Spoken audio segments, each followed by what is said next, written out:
So we're making a birthday crown today,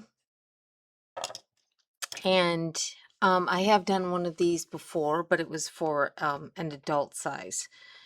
And originally, what I had done with that is so today's project is a birthday crown. And in the past, I have done two of these before. And whenever I do something that has to be curved around or around your head, around your wrist, around your middle, if you're doing a belt, ribbon belt, I like to put structure in it, as pretty much everybody knows. And so what I used in the last one, hmm, maybe this isn't a child's one because this is the same crown that I used for structure. They were for Those crowns were for adults. And so when I approached this, knowing that this person potentially might want to use it for all her grandchildren, their grandchildren, or etc., I didn't want to use because for the adults, I really wanted something for them to help keep it in their hair. And so I went to Claire's jewelry store and I got this. And the last time, and you can see images of this in a post I did about birthday crowns. It's got a little polar bear on the front. I cut it all out. I darted the whole thing. I then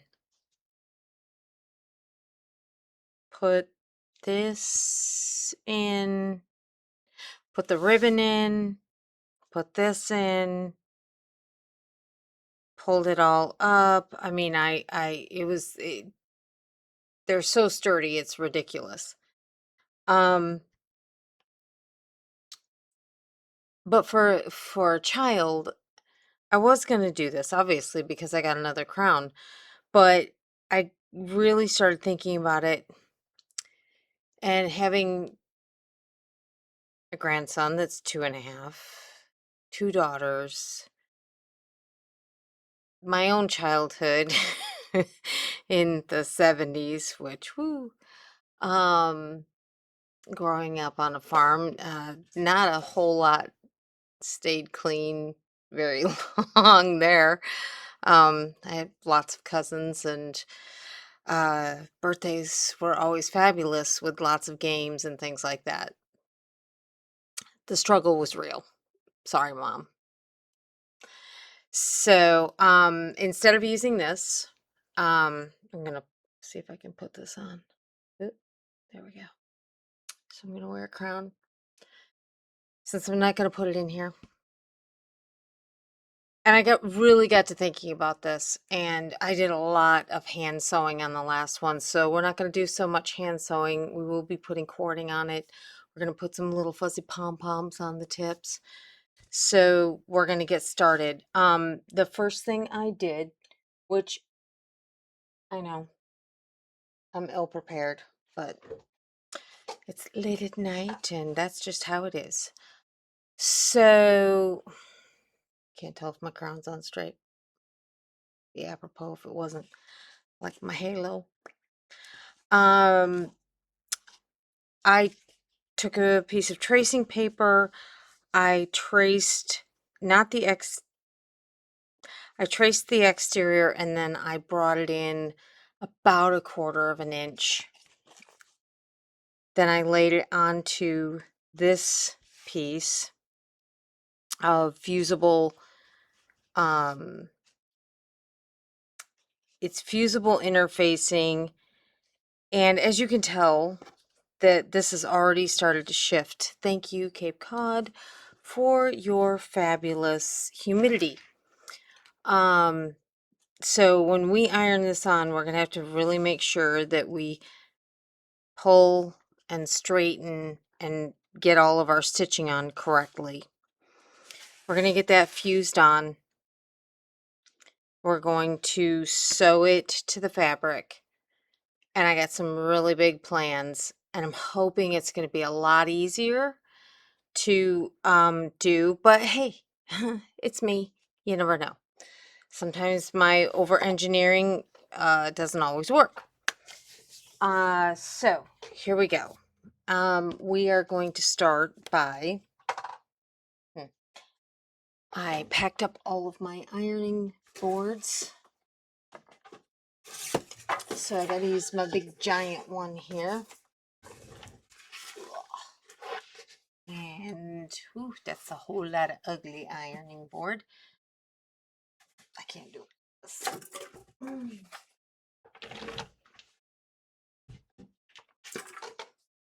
And as you can tell, I have junk on my floor. You can hear it hitting over here. So I'm going to put you on pause and I'm going to press. I'm going to put you on pause and find a ironing board. Okay, here it is. Here it is. All right. A little worse for wear. Ooh, All right, got my ironing board. And the reason this is a whole other fun thing. Okay, you know how I am about showing you guys everything, and I just couldn't just go and iron this when I know it's going to be a bit of a challenge. So I'm going to start at this end, make sure it's square on there that I can kind of see all the stitching.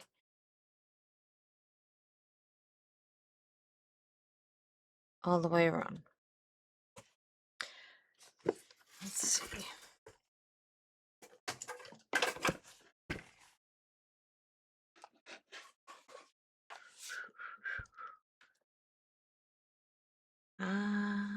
Heat. Come on, water. It's thinking.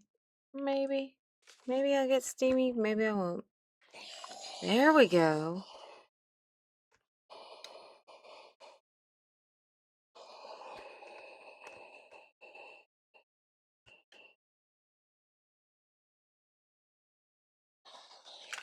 Now, for some of you, when you see me doing projects, you're like, Kelly, I am not doing that.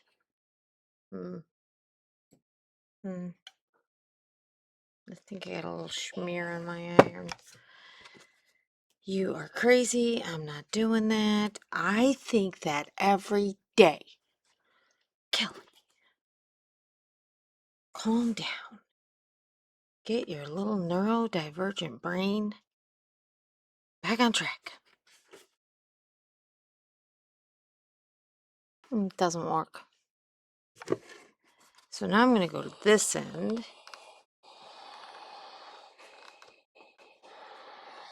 And I'm going to get that one glued down. Because now it'll stay straight as I go across. Hopefully.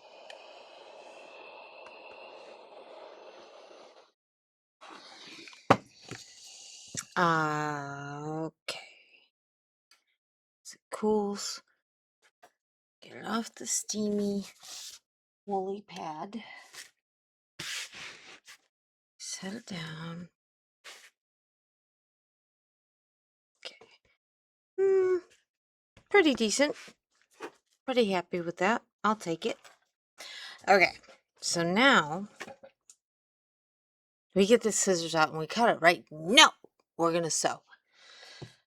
Now, there have been times where ooh, that's a whole lot of pink.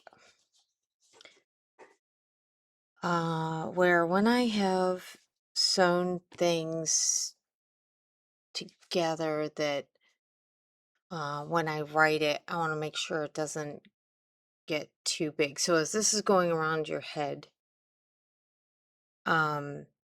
what I did with the last one is I actually lined the back of the crown with a piece of poster board or really thin. Wow, it was last year. Interfacing. No, it was poster board. And did the whole trick that I have to do sometimes when I'm doing the lobster traps, where you have to shorten it because it's going to curve, right? So my thought with this is I want to make sure there aren't too many ripples when the kid puts it on. Okay. I saw a sample picture of this with the first two that I did, and of it finished, and it had some of that rippling there. It's not, it's me being picky, picky, picky, picky. So what I've done in the past is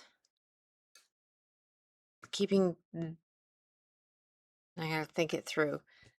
I've shortened up the material. And what I mean by that is I am going to pin it in such a way when I pin it,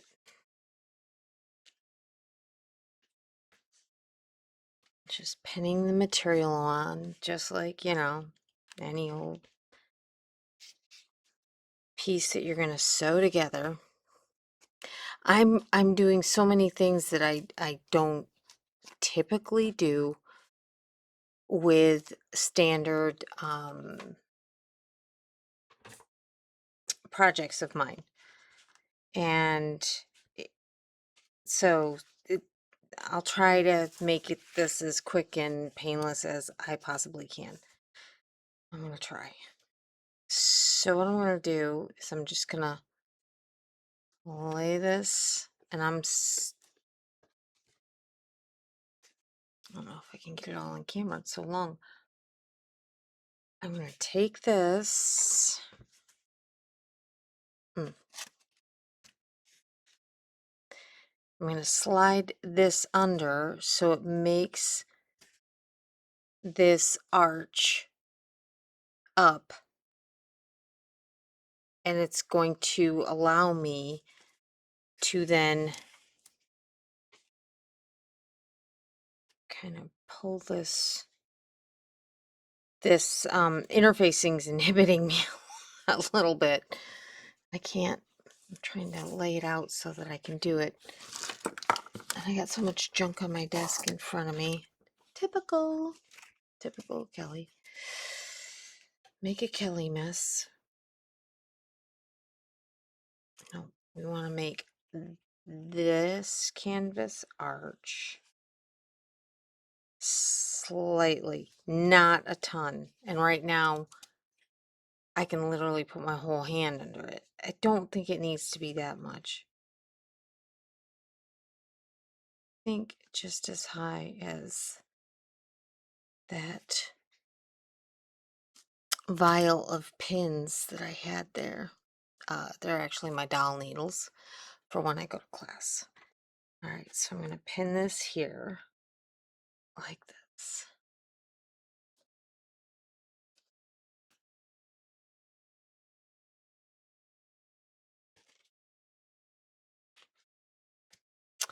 All right.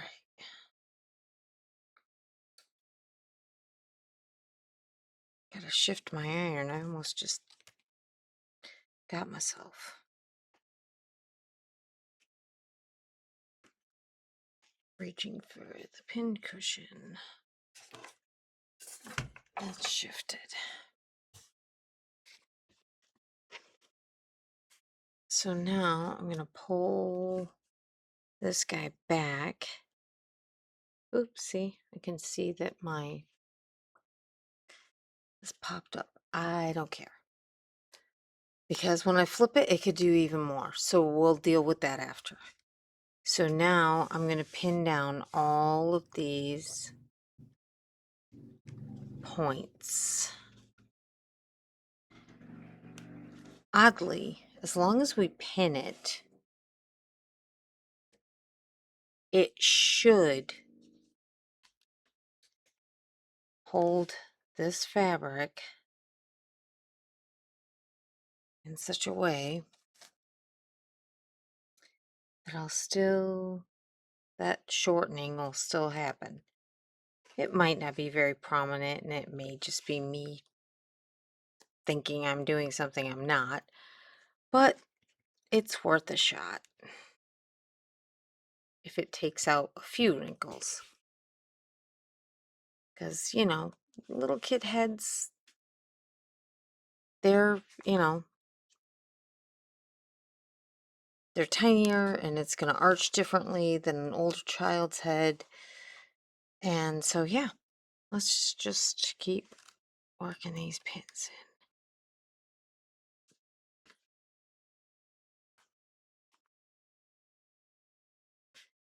And see how it goes.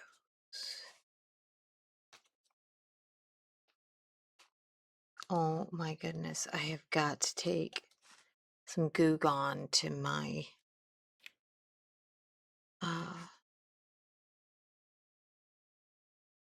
my pins. They're ridiculous. I say that every time I use pins. I know. Okay. So now I am just going to take it over to the sewing machine, and I can tell there is a little arch there. So when it writes, hopefully it'll work. Okay, I am going to put you on hold for this one. Alrighty. So that probably took me at least 10 minutes because I'm slow.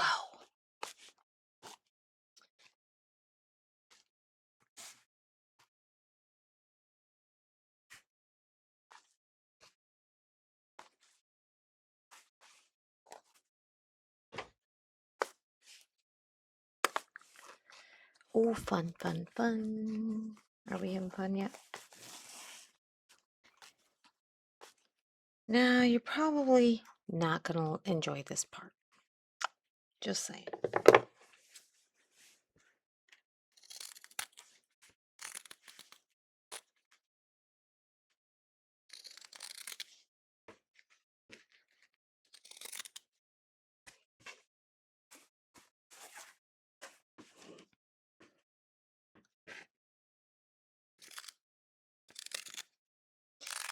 But Kelly, you sewed it and we're so excited and it's going to be so much easier.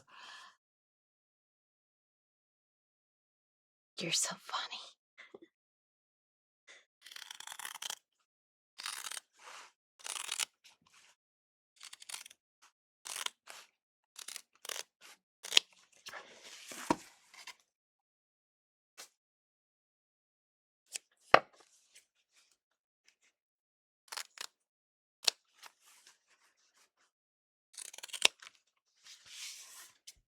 Still got to dart it.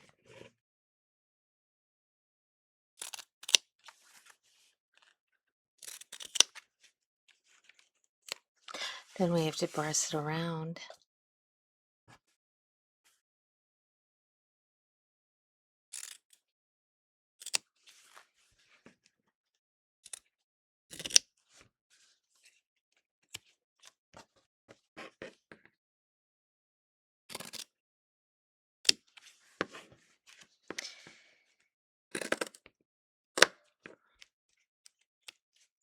Okay.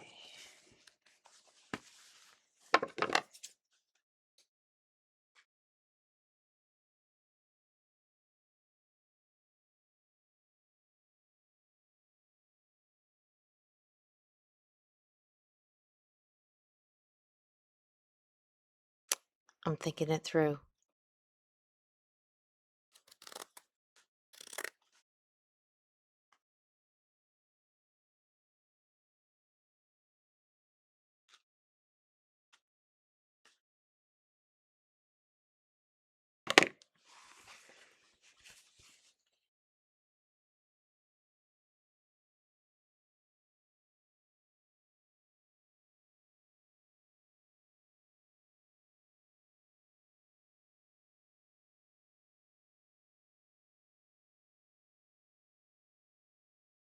Yeah, it's okay.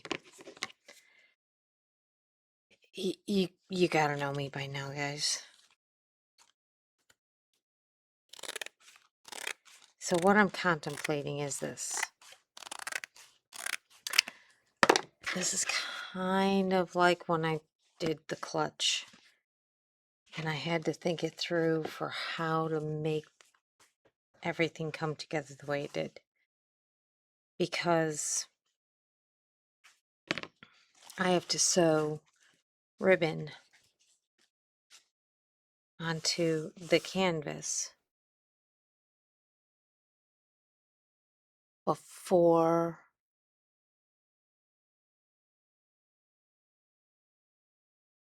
I have to write it, then I have to sew the ribbon on, and that's going to be a bit of a pain in the butt because I'm going to have to pin back all this material to make sure I can actually get it right on that line. So then, you know, like with the baseball hat edge, how that lining pops up in for right at the hairline. But I don't know how long it's going to be for that next part. So, yeah, it's a thing. And I might amend it after I do this. But hey, who doesn't love process? Me. Process, content.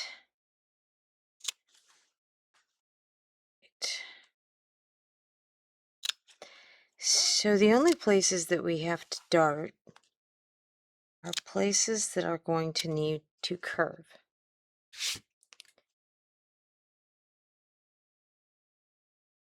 And that's not going to come until after.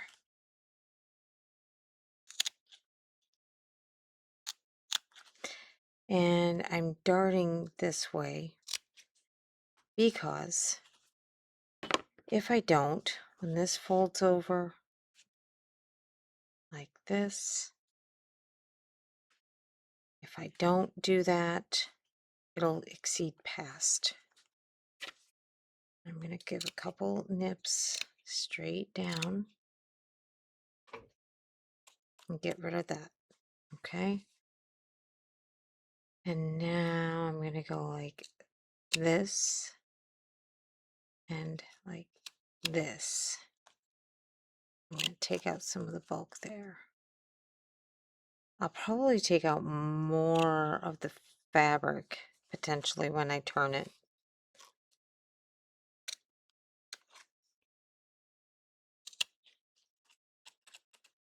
Okay. Definitely taking out more fabric.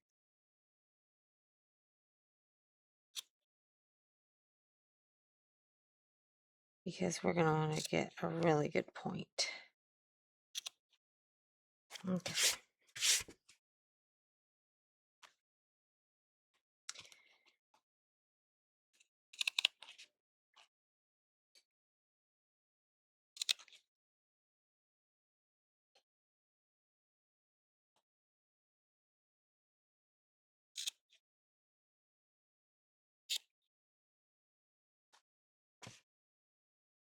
There.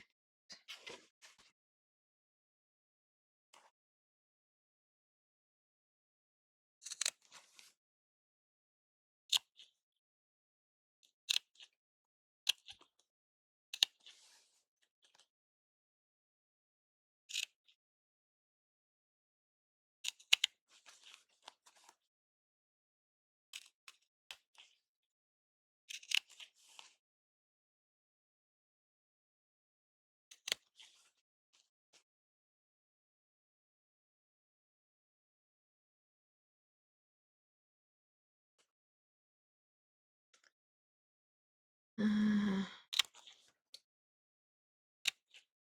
struggling with where my point is here.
Okay.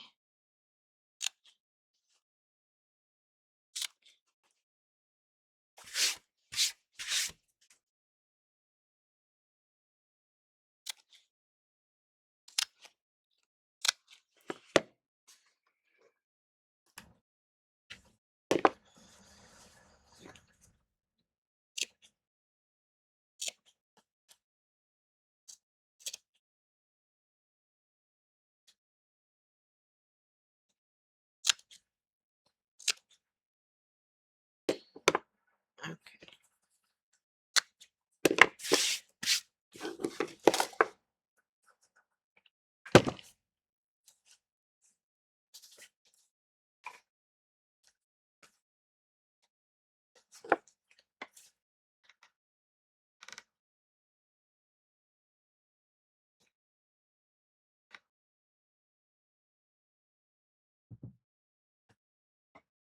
Definitely think I need more water. Come on.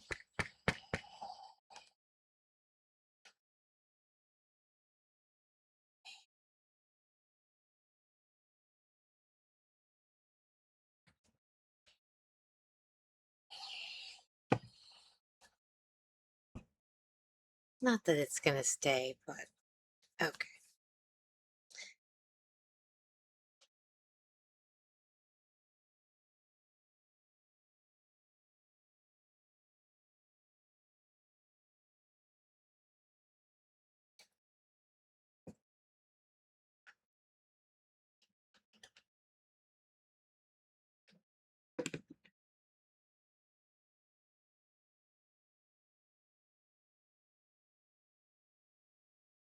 Hey, yay, yay. Boy, that glue gun must have been sitting there for a while.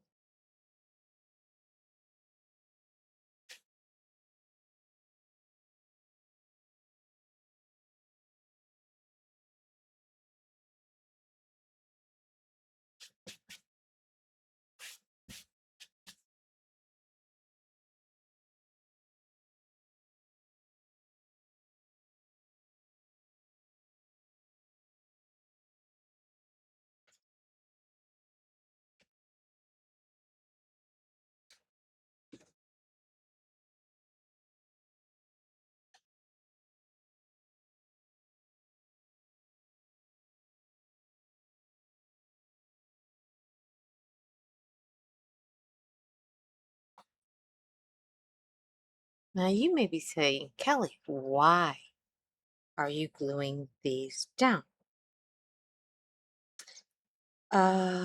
Because I want the face of this to look hopefully flatter. And this is a wide enough mouth. I'm hoping I can turn these without an issue.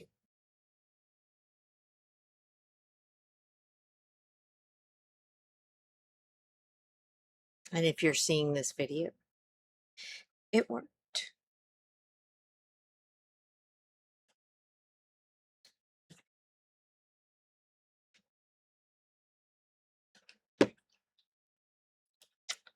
Ah, damn it.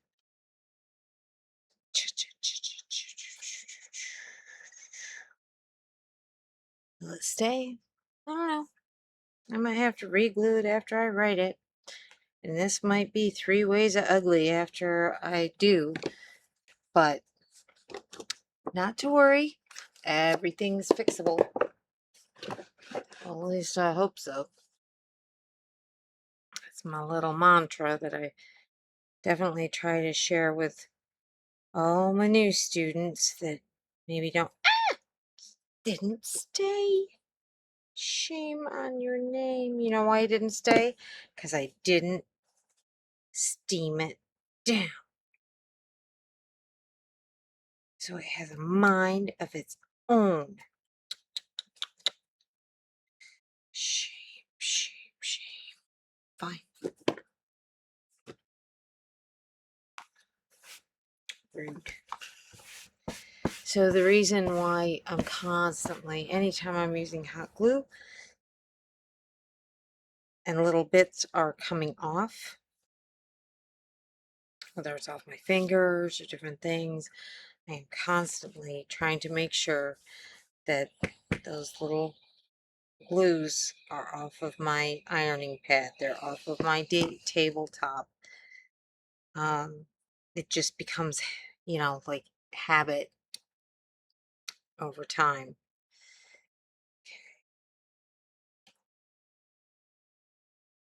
Now, my very favorite butter knife is definitely going to come in handy for this next part.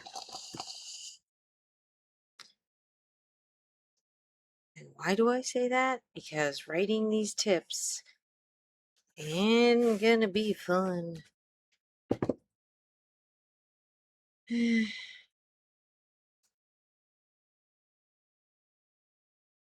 I'm a little concerned about it, so I'm going to stop doing hot gluing until I get them righted.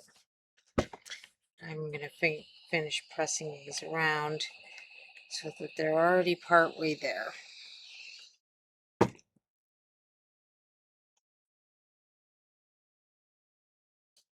It's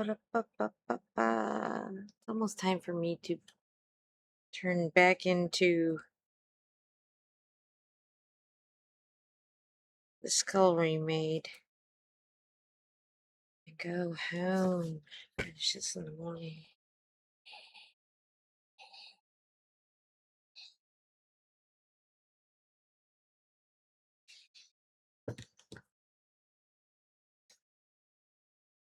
Dun, dun, dun, dun, dun. Okay. One more big one, Tula. One more big one.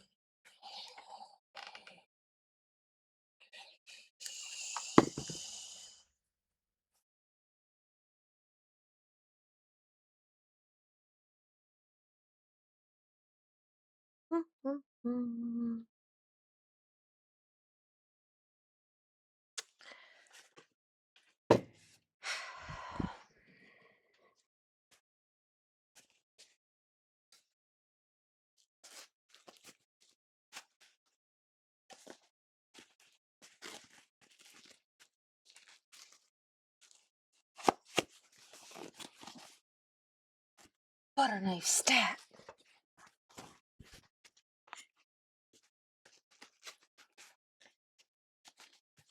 Ooh.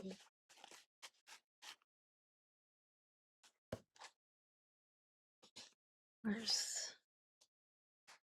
in between? I'm trying to. Okay. So that's why you don't do it beforehand. See that point? Down needle. Roll. Stab and roll. Stab and roll. I can always come back in. I'm going to lay it down and shove that butter knife right up in there. Don't stress it too much where you start seeing stitching. And to get that point out,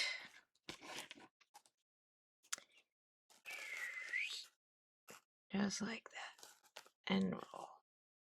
I know, I am horrible, awful person for doing that to your beautiful, beautiful stitching.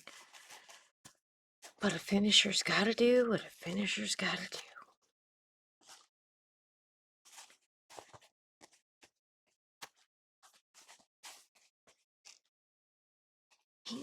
Yeah. Okay. Now.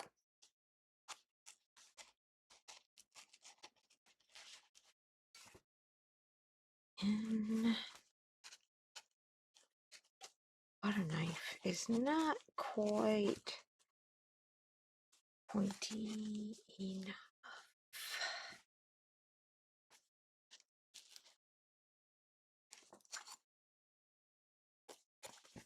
So I could have glued them all down, but that's okay.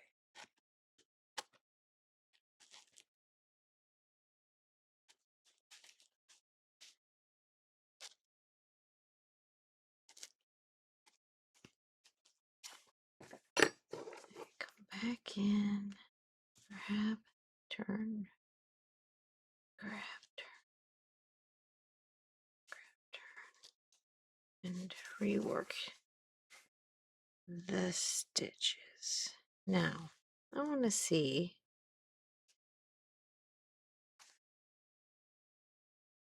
if there really is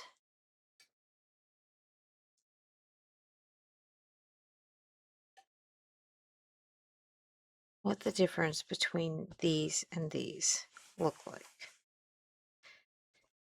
And I feel like the difference is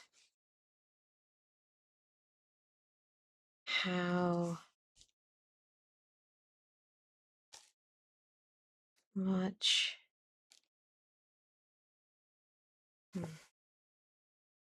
see how much pointier they are?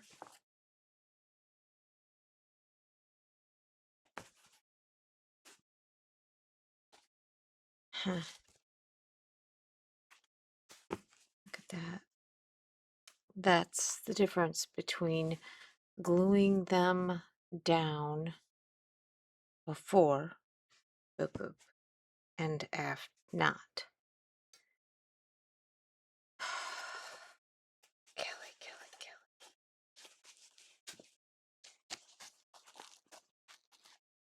Yeah, I'm doing it. I'm doing it.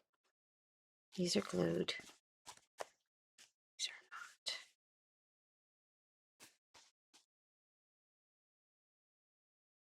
are not. I lied. Are these the glued ones? Nope. Yep, they were. Rats. Yep.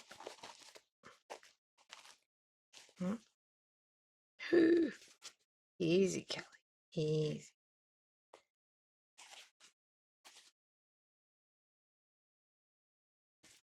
Put it on this side. Don't look.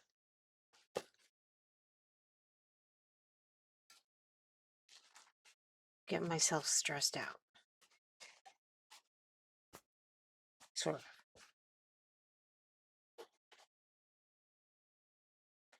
I'm going to take one of the glued ones and roll it. Now, I will say this. Because we do have this... and I just took it out. Sugar. Okay, okay. Okay, okay.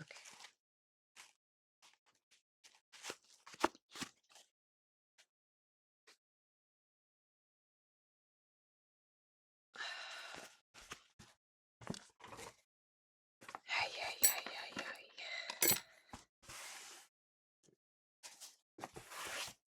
Time to regroup. Learning curve. This is what happens when it's the first time you've done something. Make sure there's no schmutz in there. This one stayed down.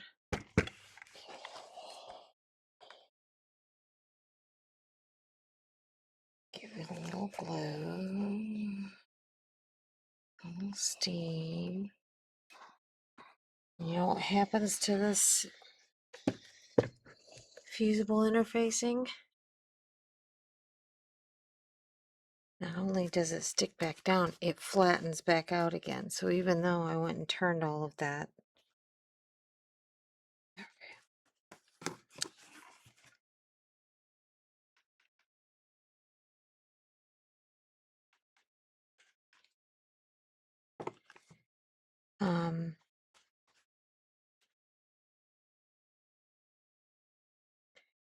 and it made it a little softer.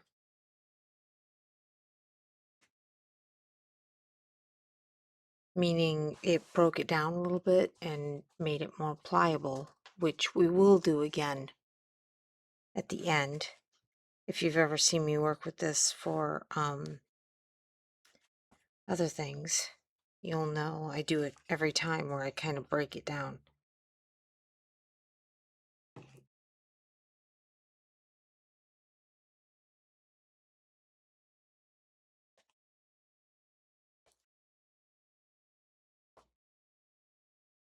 Shouldn't say break it down. It's more like steam it so that it takes on the shape that I want it to take.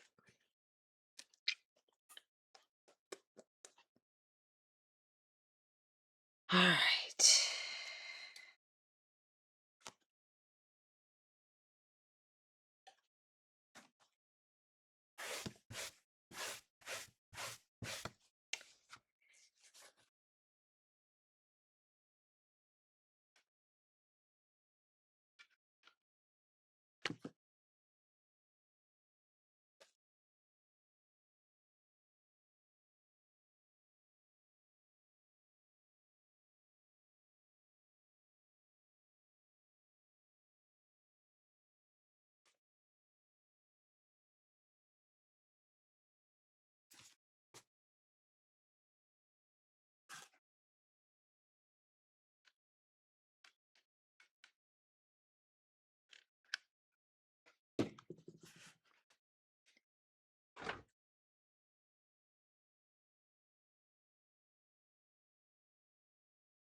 Not, not minding the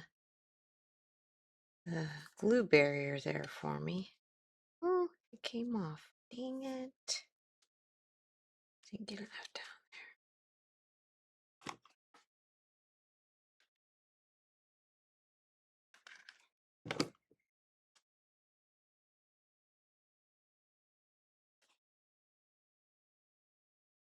Ow, ow, ow.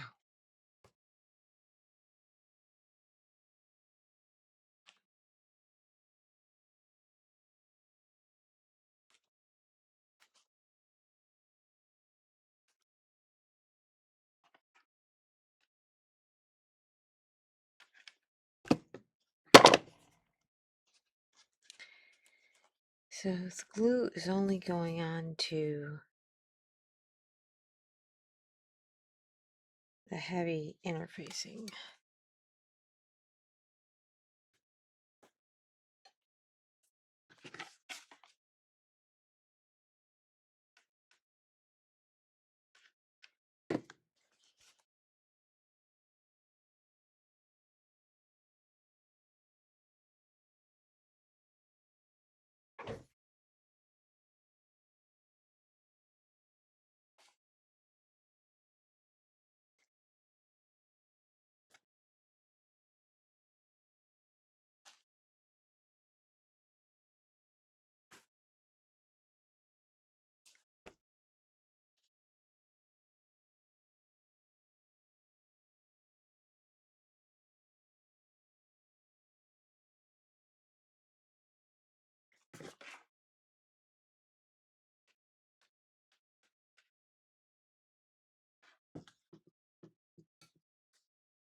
I don't even really need to take the glue down that far,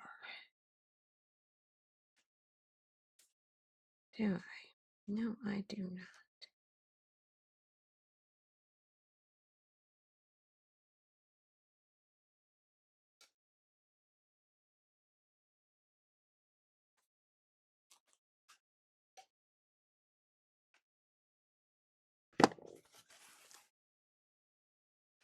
Oh!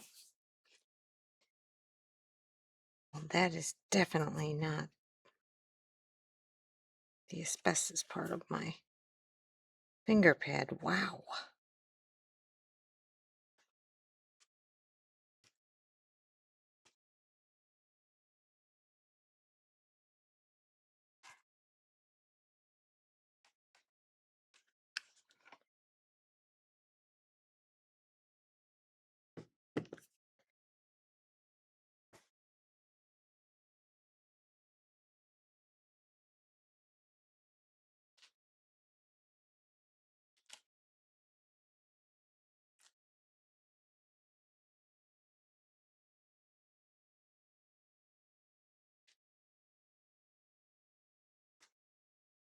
Okay. Do I want to do the sides up too? Why not? If it pops off, it pops off.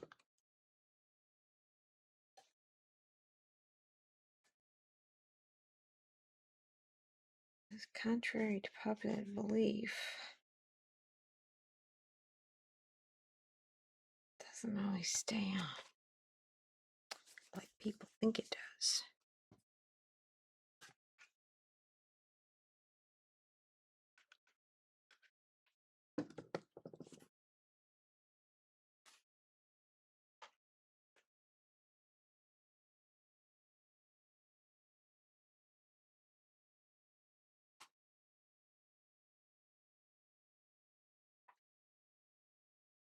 Okay.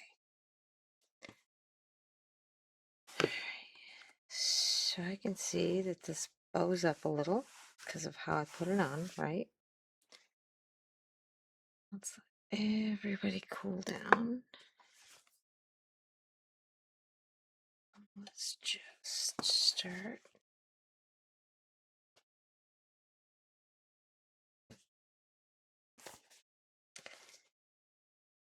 Pop it.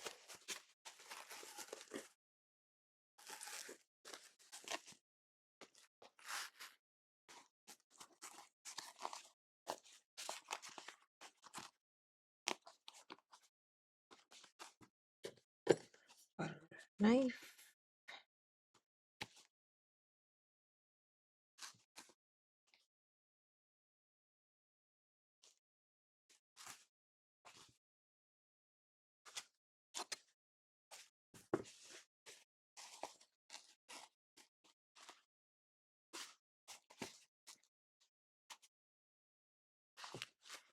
I hate writing needlepoint. I hate it.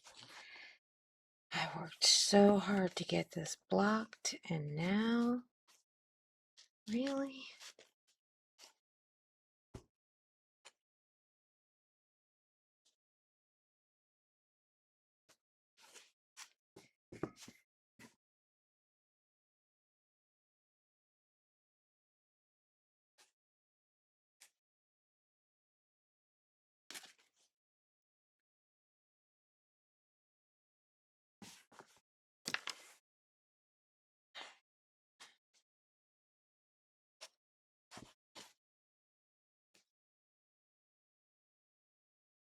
And to get between the needlepoint and the fabric.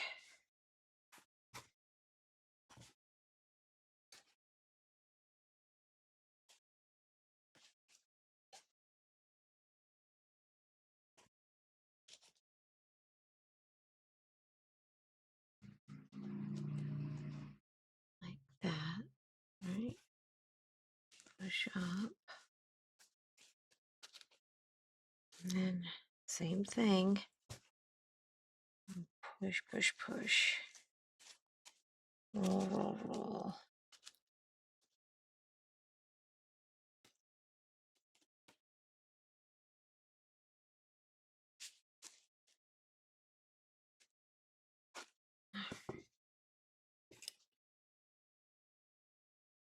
That.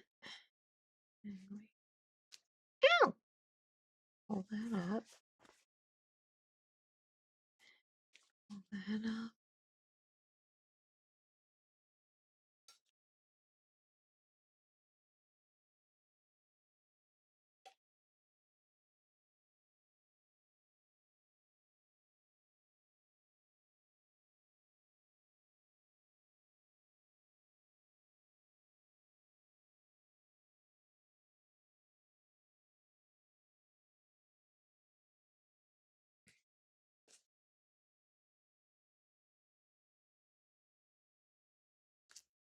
Oh no.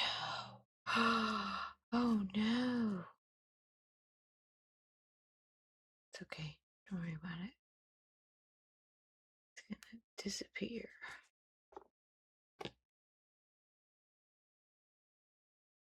Because a little fuzzy puff ball is going to sit right on there and you won't even know. Will not even know how rude I was to that. Now, this guy, we're going to get that back down in there like so. Take these stitches, the stitch line, and push it back up and push these guys back down in our seam. And try not to break our stitches. Just like that. Bring that up. Okay. And there won't be any issues with it when we come through.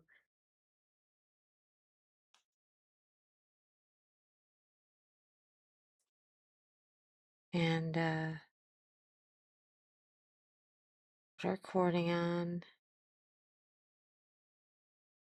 to hide our mechanics.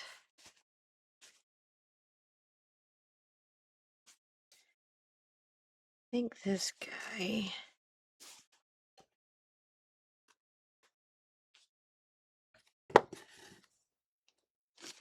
shove my butter knife up in there. See if I can work that seam a little. I am pretty pleased with this. Yeah.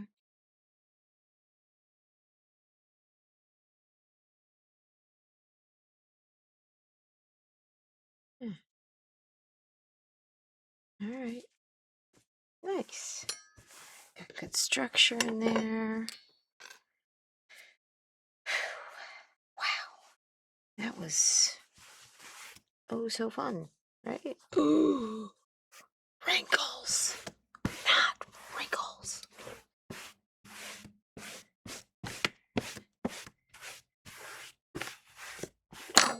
No wire hangers.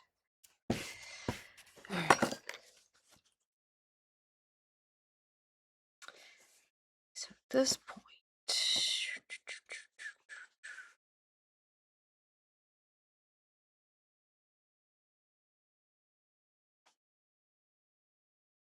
we're going to cram. I am folding this in to get it out of my way. A press will come later. A little steamy pressy thing right on the edge there. Interesting.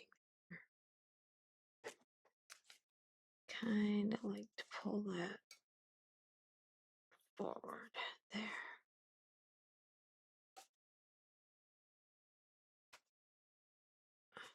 Get everybody steamed down.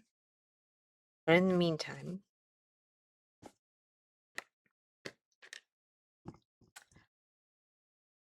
I'm going to turn into a pumpkin and go to bed and start again tomorrow. See you then. Okay, so here we are. And what we're going to do next is figure out how long we need to make the strip of ribbon. Because we're going to turn it over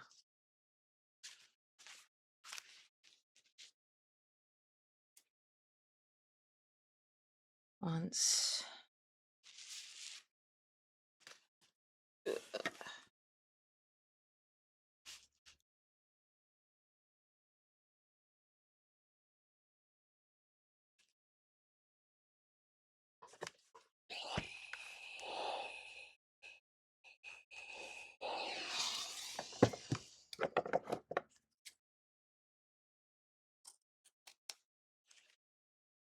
Twice and then sew it. Okay.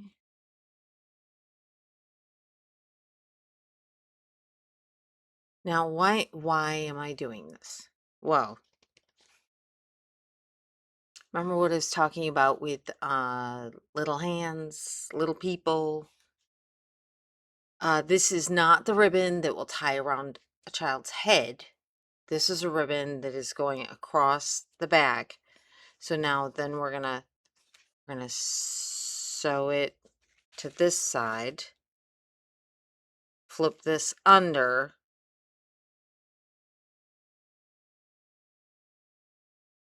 so it'll be like,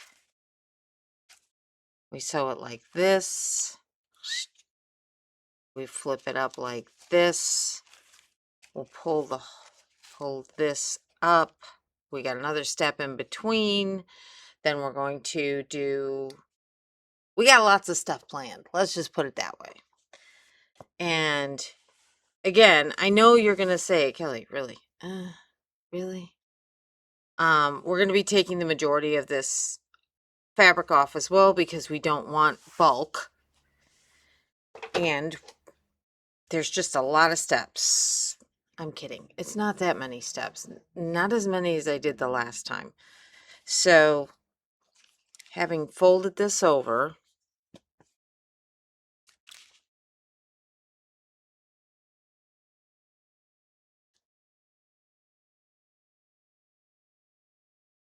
I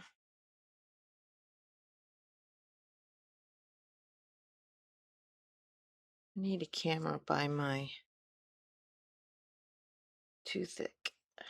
There are thin ones, thin pins, and really thick ones in my little ditty bag. My little tomato over there.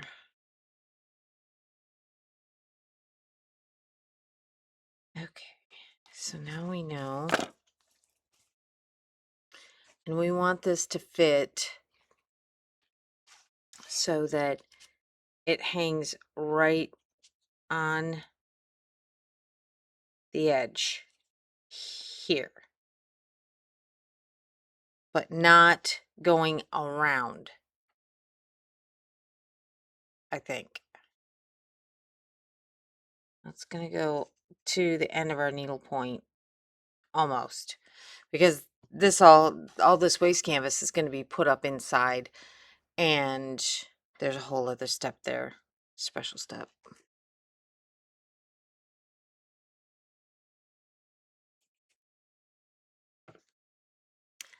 So here is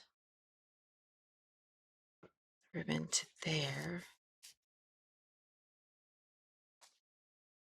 You know me and being very specific about measurements, not so much. Try to make my life as easy as possible, and yet here I am making it crazy, making a crown overly engineered. All right, so now I'm gonna fold. I ironed that. I'm going to fold it in like that, I think. I need to bring it out just a tad.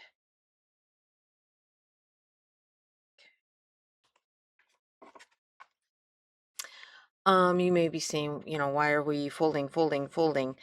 Well, I want to make sure that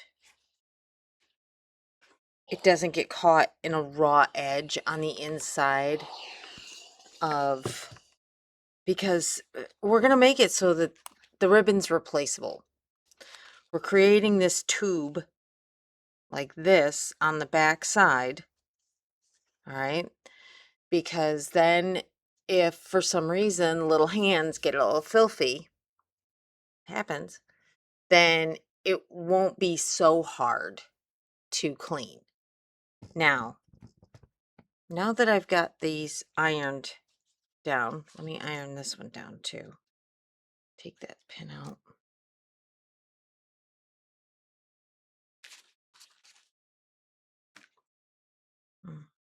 See, and that's why I don't like putting pins in things.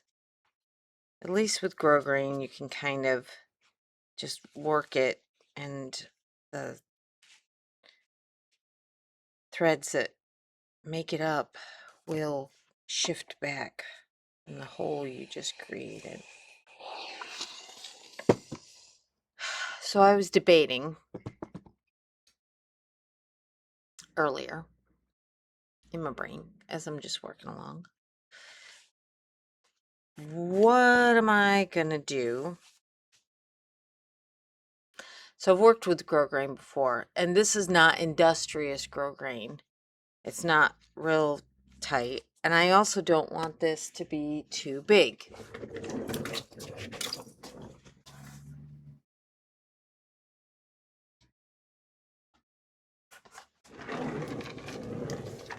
Because I don't want it to be so big from this. Now I know that my bottom, when I stitch it to here, is going to, when I turn it up, is going to make it a little bit smaller. But I feel like I need to reinforce the top edge so when I stitch through it, I have a line to follow, because I want to stitch it down to this piece along the top edge. And it'll make sense when I'm doing it a little more.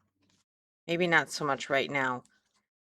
So I'm wondering if I shouldn't put in a stitch line now, then turn it over like this. It's like a faux stitch line. They kind of do it with belts and certain leather pieces as well. Okay.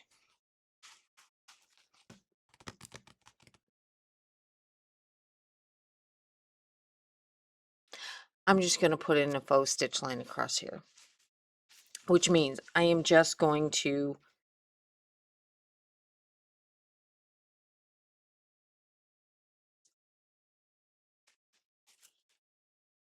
run it straight across, no turning over, no nothing. And I'm going to come in just a little bit, because I don't really know how much of stitching this is going to eat up. So let me put, okay. So the first stitch sewing that I did, and I did it all this way up, is, so consider this your hat band, okay, is I put in this first line, put in the second line, first line, so that this would be held down on the back. We want this to try to keep this nice and flat so that as the ribbon is fed through, it's not a pain. Because obviously we can't put the dovetails on before we do it. And then I did the top stitch across. Now, as you can see, as it's going across, I try to let it feed in on its own, at its own speed. Doesn't always work, and it makes a ripple edge. Sorry, you know me. I see something and it becomes a thing. All right, we'll roll that again a little differently in a minute. All right. So now the next step is we get that. See, if I had cut off extra of the fabric already, what would happen is it wouldn't stay up in there for this next part. And I want it to stay like this for this next part. Out of the way, do not get hit by stitching. So now these sides go up like this. I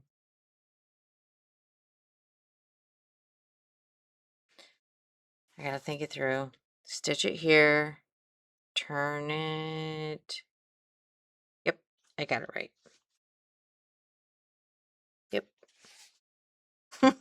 have to convince myself that I'm doing it correctly.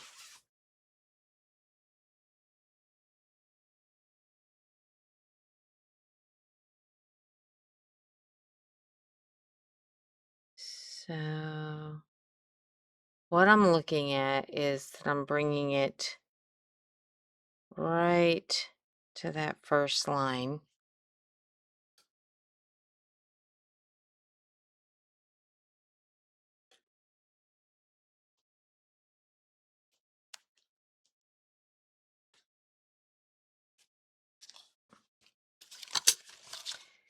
And I have to turn it because I need to be able to see.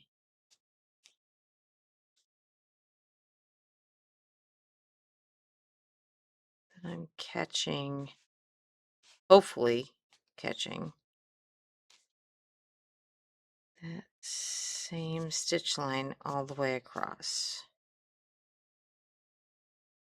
So I think I'm going to put one this.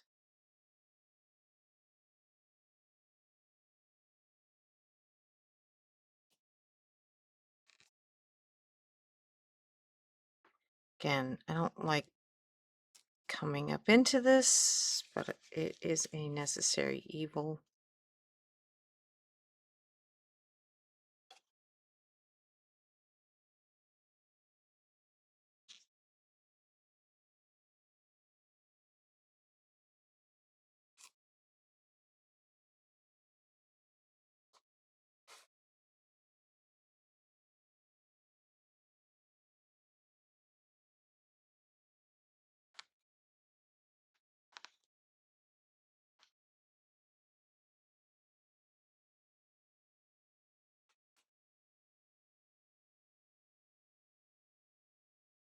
Mm.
I'm looking for skinny pins, preferably ones that don't have a ton of glue on them. I tend not to use them for that because they bend.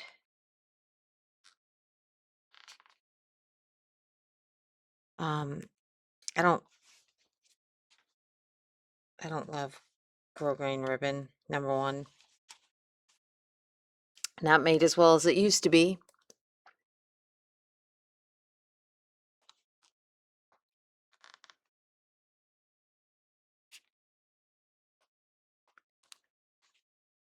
Even though all of it, even the really, really nice stuff that seems to be nicer and heavier, It's just the way that it's woven, it tends to do the shifty thing where you can see your holes. But we'll go through and run a pin and close the holes up.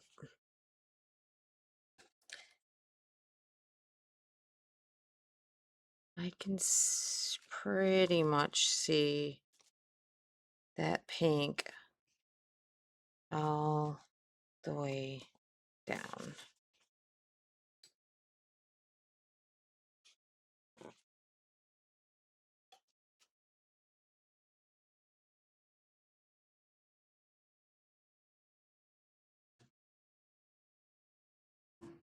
Okay. All right, stitching. I will be very carefully all the way along that edge. Okay, hold on. And I'm sorry that I'm not showing you the sewing part of it because my machine is too heavy to move right now. I just don't have the room for it over here. All right, hold on. Okay, I felt guilty. Here we go.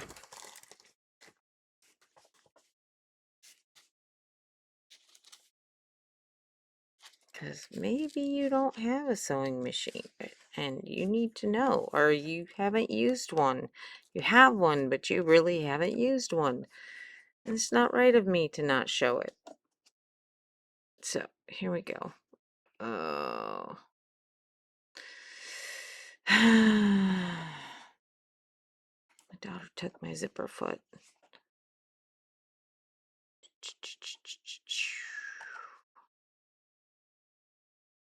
Okay, now I gotta hold because I gotta try to find my zipper foot for my daughter. Daughter took. So I don't ever use these feet. So just warning you. I don't usually have to. But our issue is not quite a zipper though. So I have this little twirly gig that lets me go right or left. It's still not it. All right, hold on. We got to get rid of some of the bulk because it's just way, way, way too thick. And I think if I go like this, actually, I don't have to get rid of the bulk. I'm just going to move it up out of the way. So I'm folding it back like this, exposing the interior. Because I want this foot to run right down on the canvas. Ay, ay, ay. What am I running up against here? Stop that. Okay, so I can put my other foot back on. Just like that. Mine pops on and off. Most of the new ones, most of them do.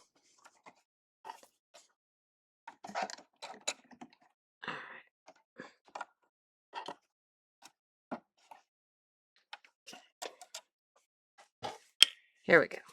Let's do this. Okay. Now I'm pushing, making sure I can see a little bit of that ribbon through my canvas. Hopefully run the foot right here. Now when I'm doing this, I'm not sacrificing. Okay, I can see it now.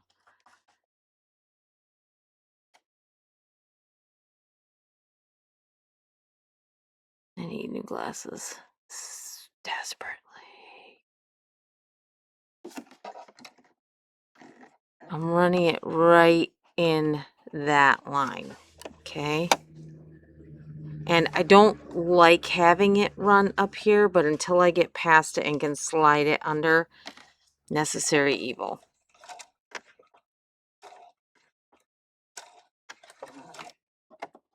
I'll reverse it.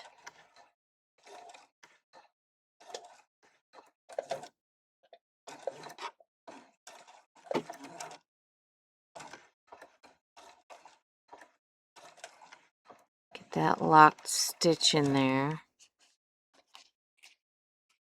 Now,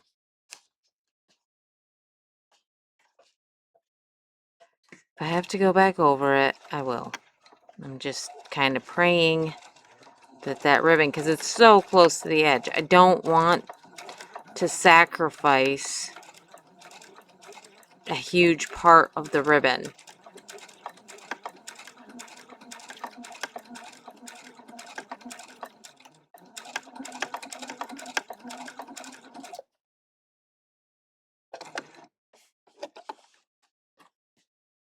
Pop that down so I'm not riding along that anymore.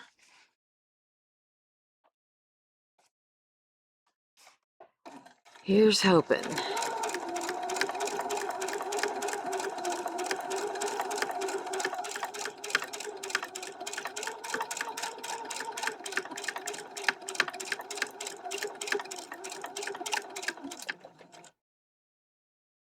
The original one, I actually, the original two that I did, I didn't use the machine at all. I know the camera's bouncing and I apologize. It's on the same table as the machine.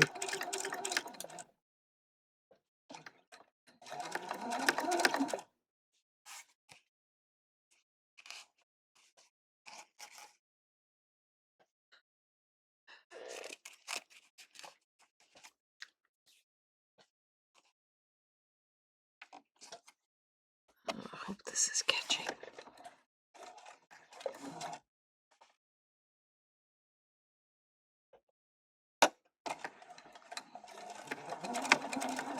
I don't like sewing blind like this, but we do what we got to do.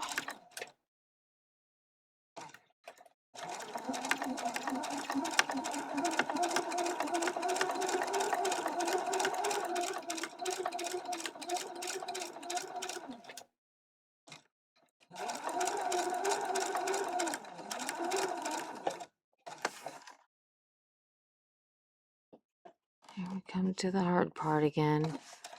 Gonna pop a wheelie up over this edge. Looks like it's still there.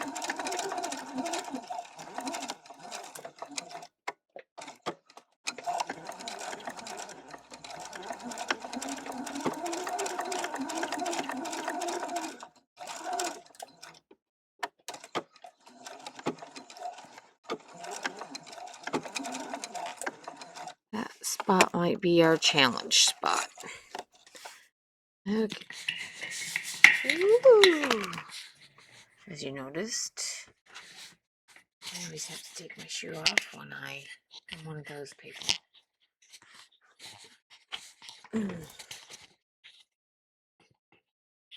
Sorry. Okay. Back.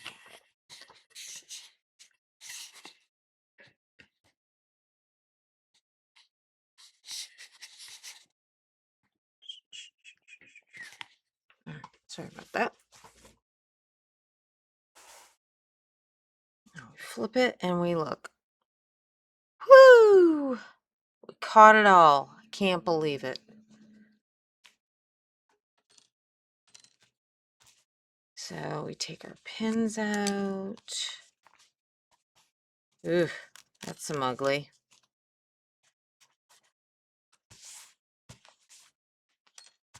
We'll work it back. Shifty, shifty, shifty, shifty, shifty, shifty.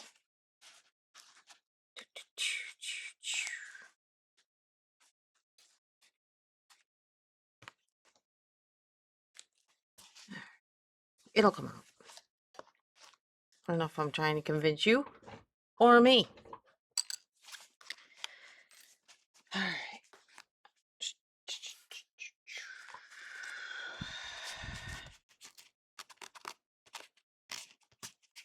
Oh, that looks pretty gone. Pretty gone. Massaging. The morning massage. Sadly, the morning massage is not mine. Okay. So, at this point, I think I'm going to deal with some of this that I'm not. See, this is that puckery thing that I wasn't liking. Because now when we wrap it up like this, it puckers more.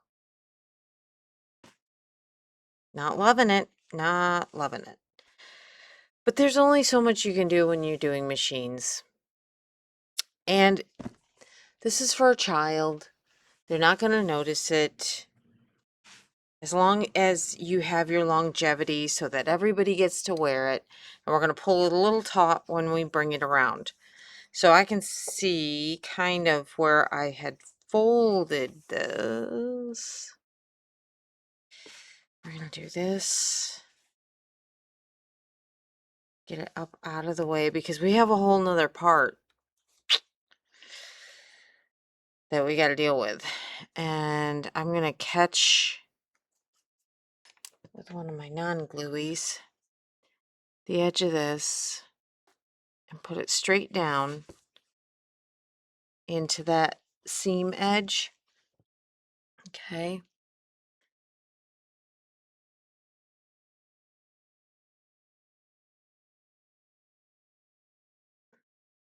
Because we're going to kind of finagle a bagel right now.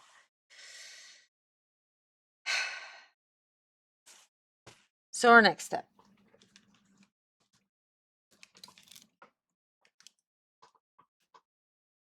This product is a zip tie. Sometimes you got to get a little creative when you're dealing with not having local stores that have boning and things like that. So I'm gonna squeeze it. Chompy chomp. Wow. That is some extra heavy duty. This is 3 feet long. I wasn't sure how long I was gonna need.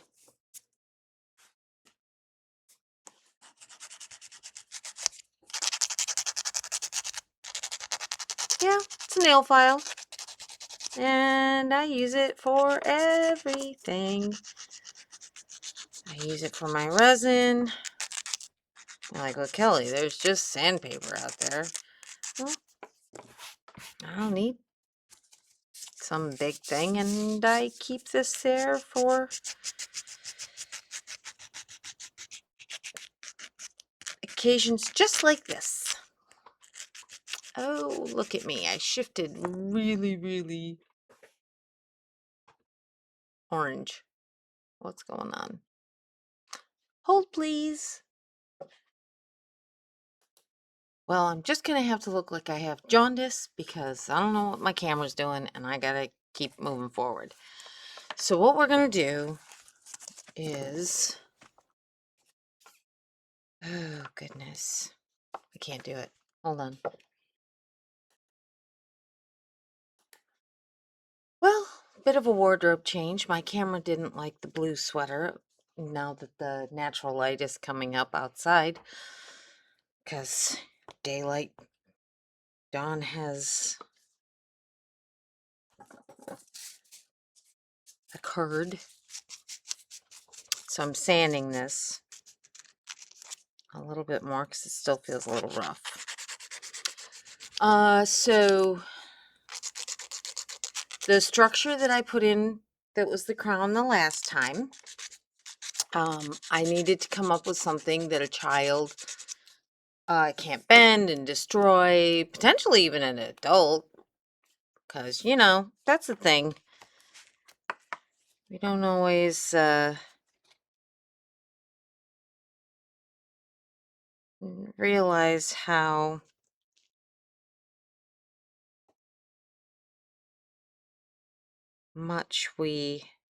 how hard we grab things the older we get. So now we're going to cut it here.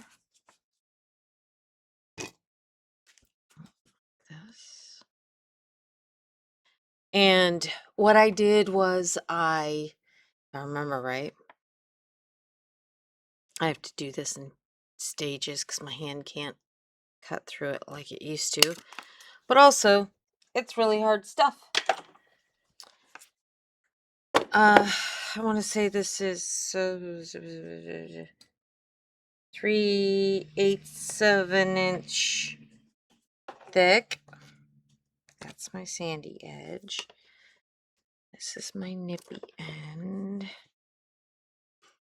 And the reason why we're doing this, okay, so I put structure in it the last time because I learned from doing ribbon belts and just things in general that have to wrap around something curvy, that needlepoint likes to do this weird thing where it kinks when it doesn't have structure. And by kinks, I mean it like creates buckles like a stop sign. It doesn't roll smoothly. The sizing, I don't know. I don't know why it does it, other than I'm sanding.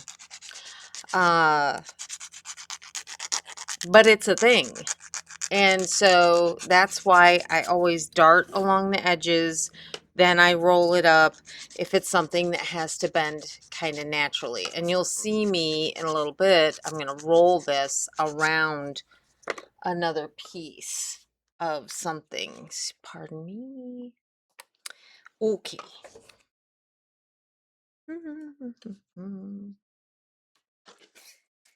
So now what we're going to do, because this has to go, pardon me, morning tickle. I'm shredding this away to get rid of the bulk. Okay. And nice thin darts out. Now, why have I left my ironing pad here when I'm getting schniblets all over it? Well, you know,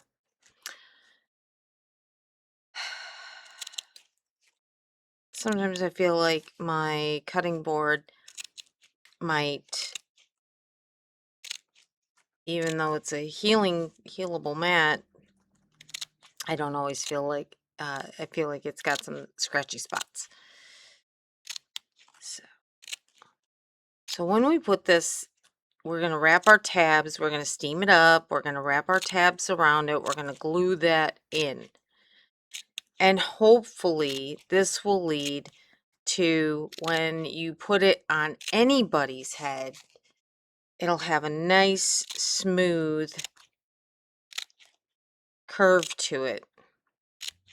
And we're going to give everything else a steam to make sure it also has a nice, smooth curve to it. One of the reasons why I have the fusible interfacing, this heavy stuff in it, is because I am going to, the majority of what I grab when I sew the ribbon part up to the back, I don't want it just to go to the back of the fabric. I want to have something that I grab into, and I don't necessarily want it to be your stitches. Maybe the canvas, but not up into the front stitches. I don't want to put stressors on those areas. I definitely think that when this is stored, it should be stored around like a little round thing, potentially, instead of laid flat all the time. But, you know, that is something I do not have control over. Um,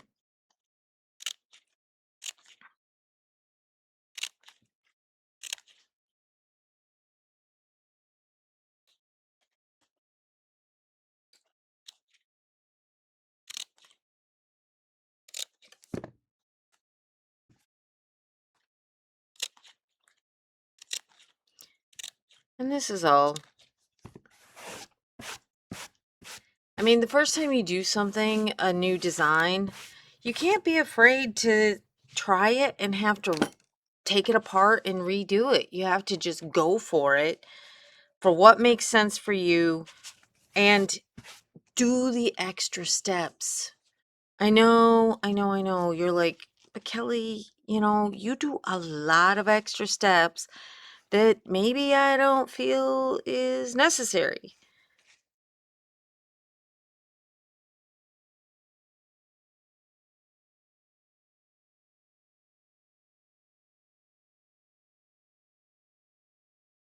Thinking, sorry. Okay, because as I'm pulling this up,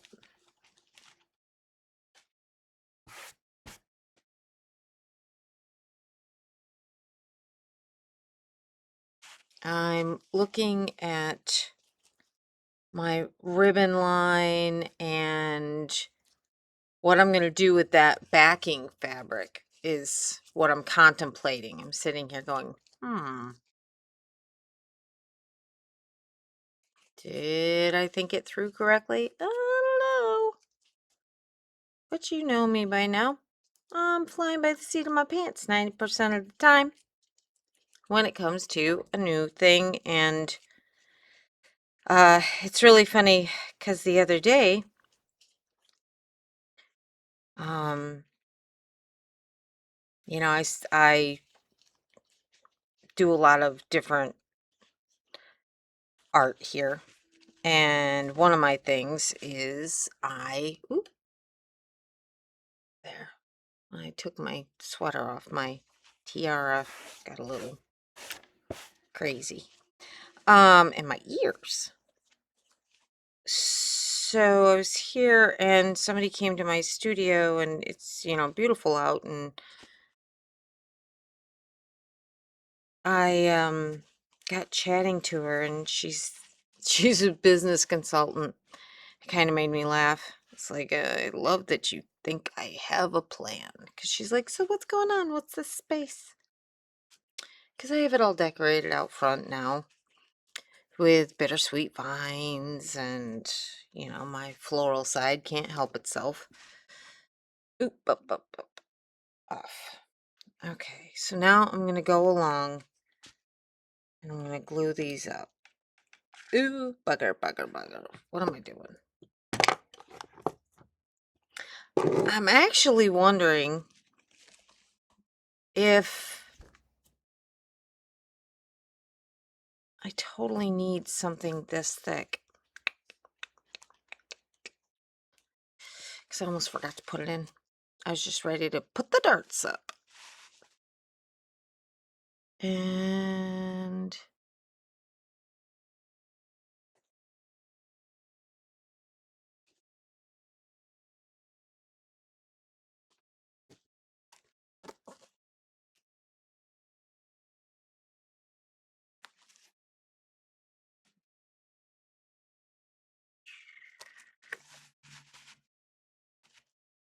well, we can always take it out.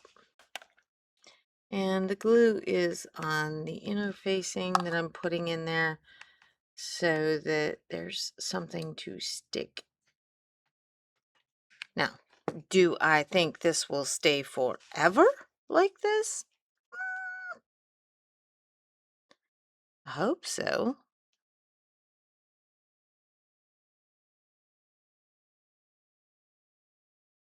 And it is going right onto the inner facing, okay? Just like that.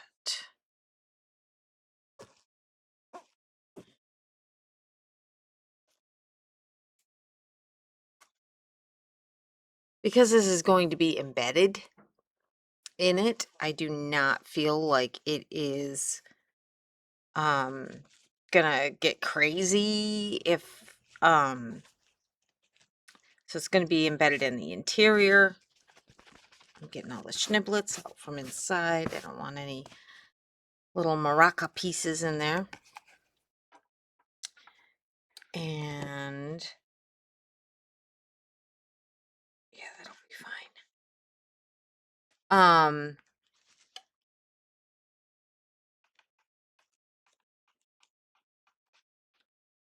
The biggest concern would be, I guess, is, that it's going to travel once it's in there. But we're going to be tacking down the ribbon into the face.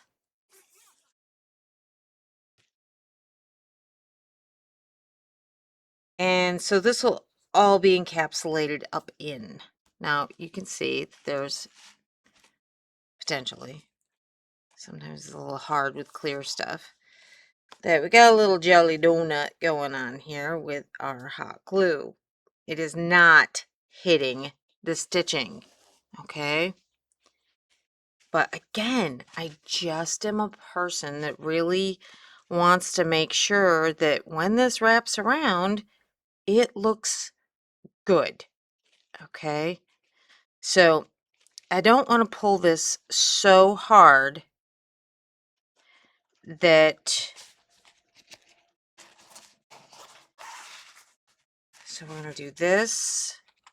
So we can lay this on like this, and I can see what is going on with this ribbon that's going to then come up over this piece of material. Okay. So we're going to put this glue right, we're going to start it in the middle, I think.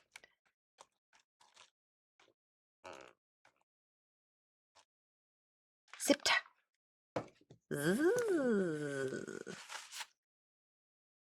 So, back to the lady that stopped into my studio. So she was saying to me, because I said, she's like, what is this space? I said, well, we're in transition. I said, I teach classes but I also like to make resin art with dried flowers in it, and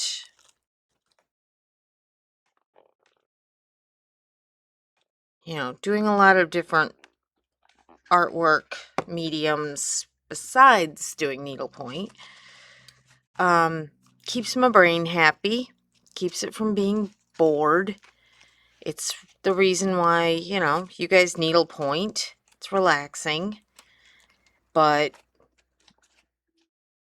I don't like making things and keeping them. And so, thus, the resin needle minders started happening. Because I was like, ooh, that's something that's in my industry. And I can make them in small quantities if I want to. I don't have to be married to, a group made in China or overseas or someplace.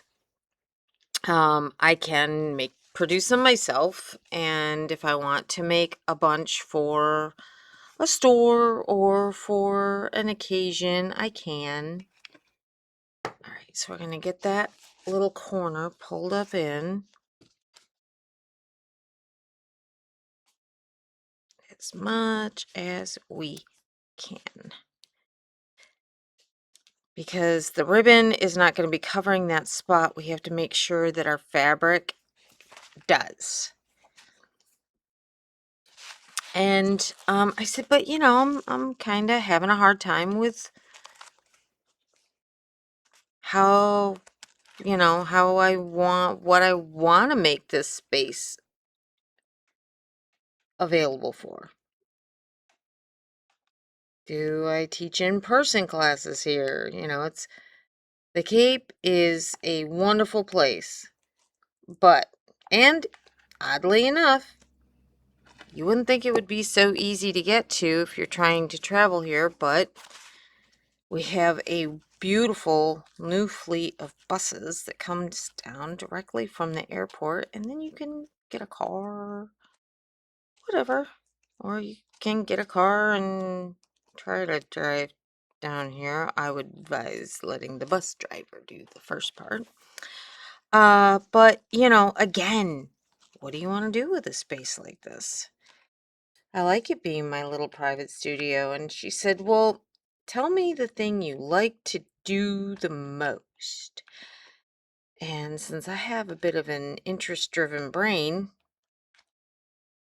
with my neurodivergency, I love product development. I love figuring out the puzzle. I love thinking about how to make this work better, potentially. Does it mean I succeed every time? No, it does not mean that I succeed every time. And I love to teach. I love to share my information. And so she got me really thinking about it. It was really interesting. And the fact that we, that are caretaker people, men and women alike, uh, we don't always, we do what's needed. We do what we need to do to get it done. We make sure that everybody has what they need, and we don't always do the thing that we want to do ourselves. And I went, so many things to think about. And what we're going to do.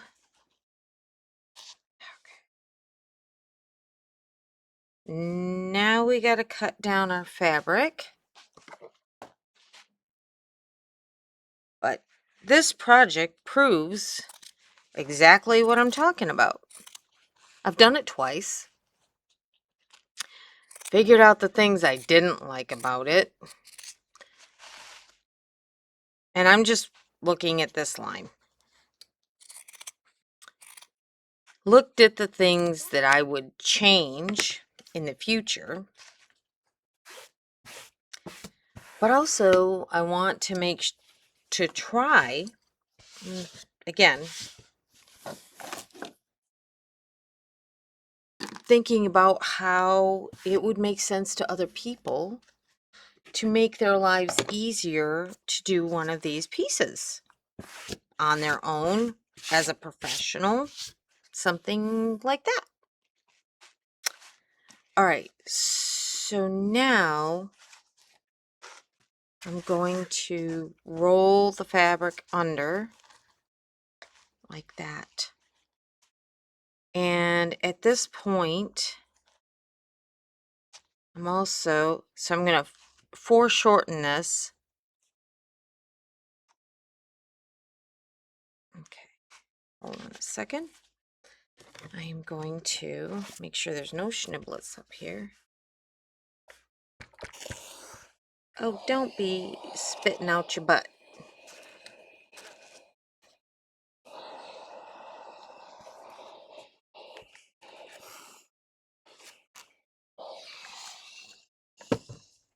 It's decided to get leaky. I know the feeling.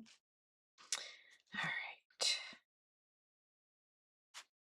Then I'm going to roll this. I wish I knew what I knew before so that I didn't have to, now I'm not pressing that. I'm simply kind of giving it a little steam. I'm going to give it a little pull to get everything kind of smooth looking again.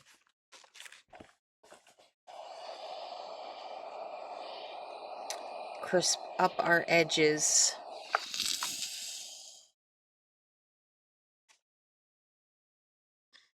Like so. All right. I could feel the interfacing is still being done because of what I did.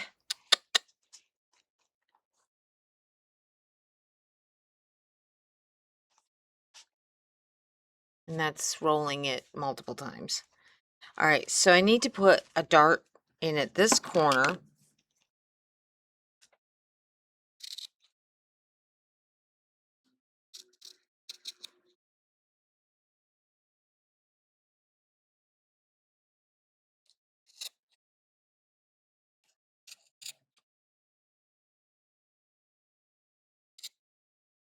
It freaks everybody out when I do that in class.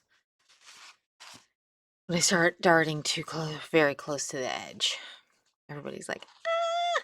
It's like, it's okay. It'll all work out. That's the best part about dealing with fabrics. I gotta get that out of there.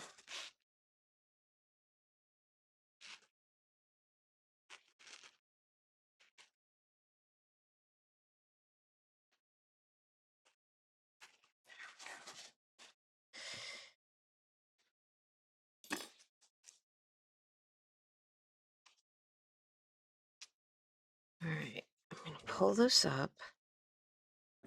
Doll needle.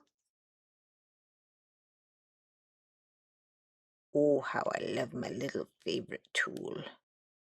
Shove it in there. Get that guy down in there. Now we're going to pull that up. Stitch line, roll that. This is our chance to roll that now. I'm going to put in pin there. Because in here, we don't care if we want to make sure that it's kind of above one stitch like that. All right. Whereas with over here, we have to make sure that it's up and around. Here, if we don't see waste canvas, it's not a bad thing. If we do see waste canvas, it's not a bad thing.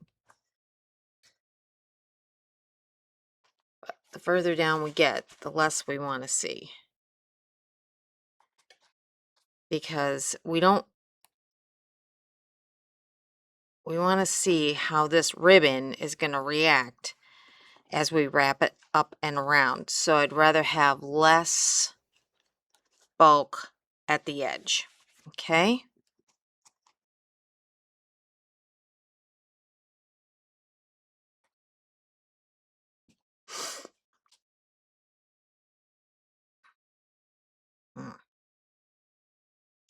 I'm probably going to do a tack down stitch to this as well. I'm just going to kind of do a little whippy stitch.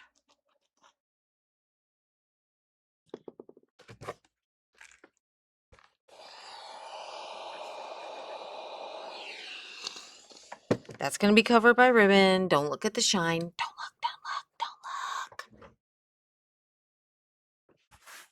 look. You know, you always have to be careful that with different materials, waste canvas schniblets everywhere. You have to be careful, you know, with the fabrics and ironing directly onto them. You don't want to put a shine on them because it doesn't come out.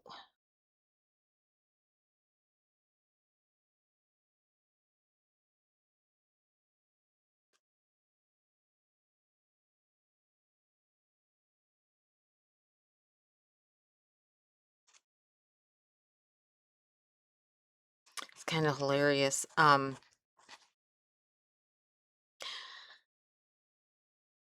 Watching Will and Grace years ago. And the character Will gets so upset because the dry cleaner put a shine on his pants before a wedding. And at the time, I was doing something, and Moray inherently loves to have that happen. And it's so annoying. It's so annoying when it happens. Because you're doing your best. You're doing your best to get this beautiful, clean look. And then you press it over like this and you accidentally get a shine. And it's like, no. Yep, it's a thing. Because the shine doesn't come out. And it's just shining because you pressed down too much. And, well, it just, yeah. Put a heat.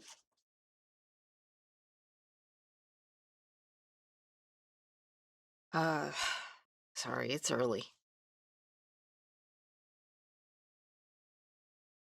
It smashed it down. Kind of like smashing your stitches with quilter's clips. Basically the same concept. And this and that fabric, it has enough in it that doesn't like it very easily. Sometimes I've done it where just trying to run my hand over it, it really is the heat that compresses, the fibers in the material down. But so annoying. Annoying.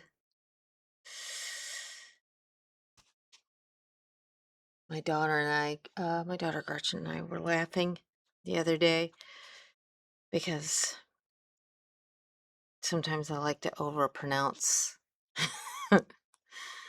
the local uh ooh, what was that? Um Accents, because it makes me laugh. Makes me laugh. And she is very good at doing accents, and she laughs at me when I sound very Midwestern. And she was doing it to me last night. She's like, oh my gosh, you sounded just like Grandma and Grandpa. Cracks me up when you let your Midwestern accent slip. And it's usually little phrases that my family uses.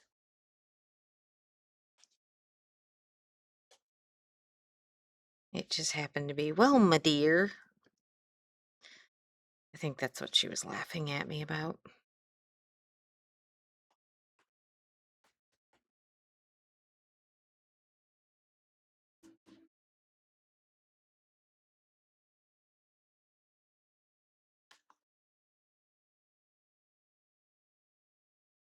Okay, I'm trying to get that to roll before I do the ribbon part. Pulling it up. Now, I have to dig down in. Pull that up a little bit so then I can push that in. Every once in a while, I gotta double check that I unpaused. And I stop.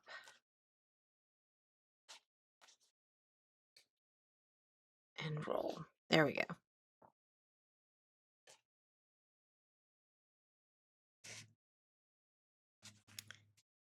Ooh, I think it's gonna work. I think it's gonna work.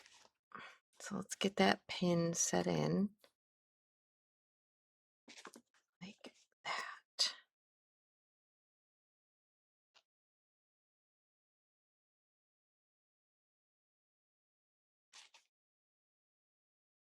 Do, do, do, do, do, do.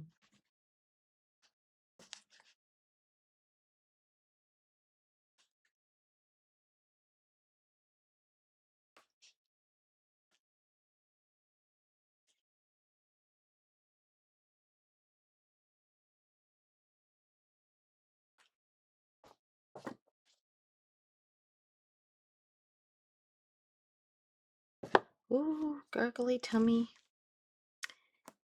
It wants foodie? I don't know. Sound like I'm talking to my dog, because that's what I say to him. You want some foodie? Alright. Oh my gosh, he started stabby pawing me last night. It's like, okay, it's time to go home. He is a Chihuahua mix, and he loves to, as you walk, stab you with his little tiny feet, trying to herd you because he's not big enough to just hip check you. So he goes, eh, eh, and his little stabby paws do not always feel good in my leg. He definitely gets my attention and has trained me thusly. Okay. Where are my giant curve needles? I'd like to take, ooh, gummy bears. As big a chomps out of it as I can. Pardon while I dig through some drawers. Oh, that really didn't sound right. Hold on. Found it.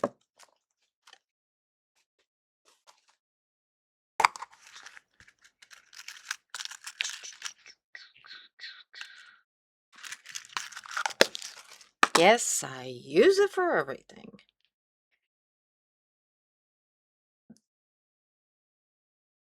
Okay. The other side started to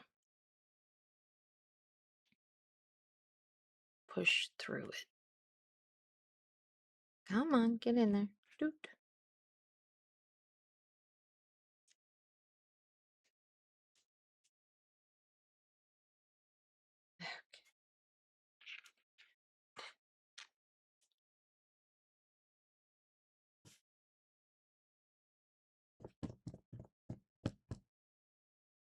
Fishing line. That's what I want. So again, 6-pound test fishing line. Yes, I did put fusible interfacing on the back of the material, as I always do. Again, gives it body, gives it structure. Now this is, I don't even know what kind, it's not a moleskin. It's this lovely fabric that I got at the Fabric Place basement in Natick.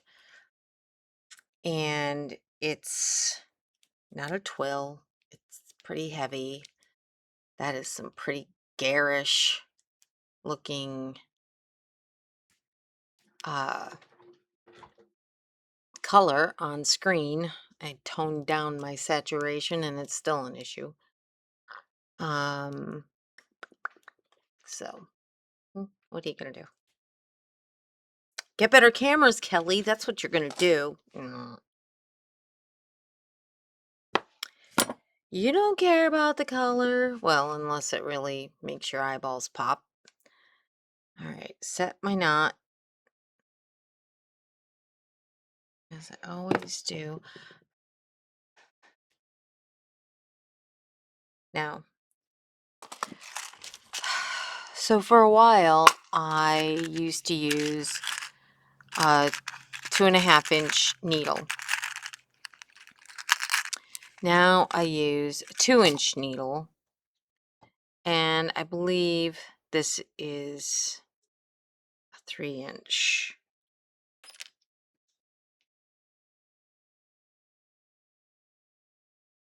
Because they talk about it when it's straight. It's pretty coarse. That's fine, because it's not going to be seen. It's just here to help keep this edge down over time. So when I do this, I do a running thread. I do not double knot it at the other end. Talk about making myself crazy if I do that. Yeah.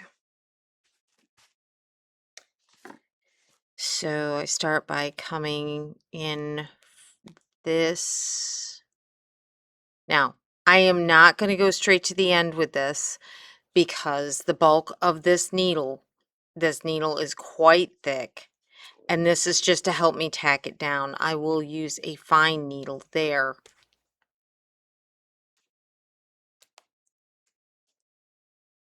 to lay that corner edge down. Now, you're going, Kelly, why can't I just use a straight needle?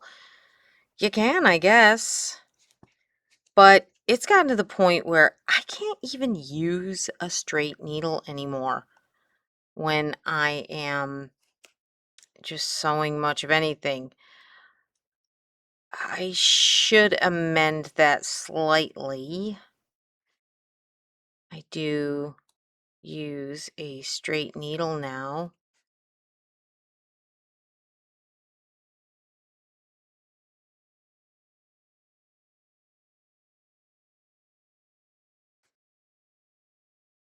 When I needle point. Yeah, you heard me. It's just basket weave.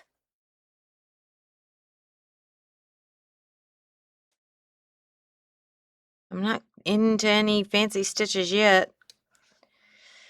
I got started doing it because I did all of my entertainment on the plane. And when I did all the entertainment on the plane, I was like, dang, I could be stitching some models up. Something.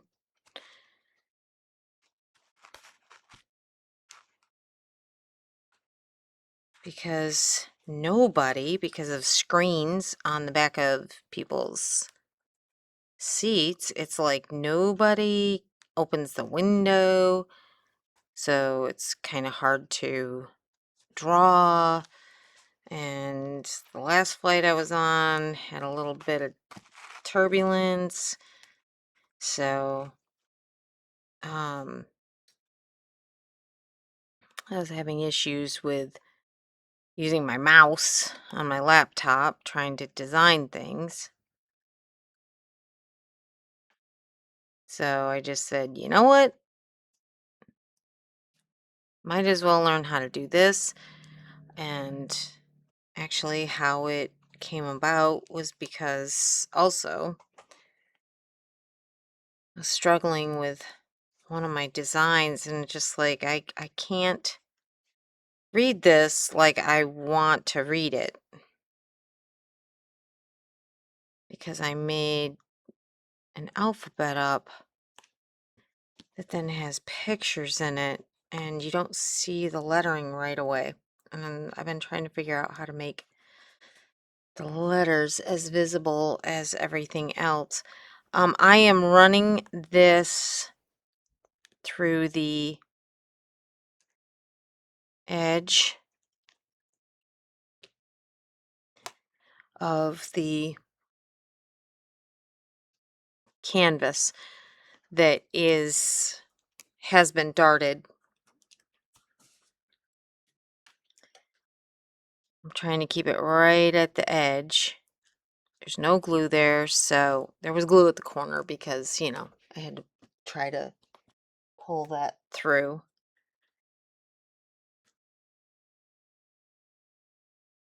Right.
Mm.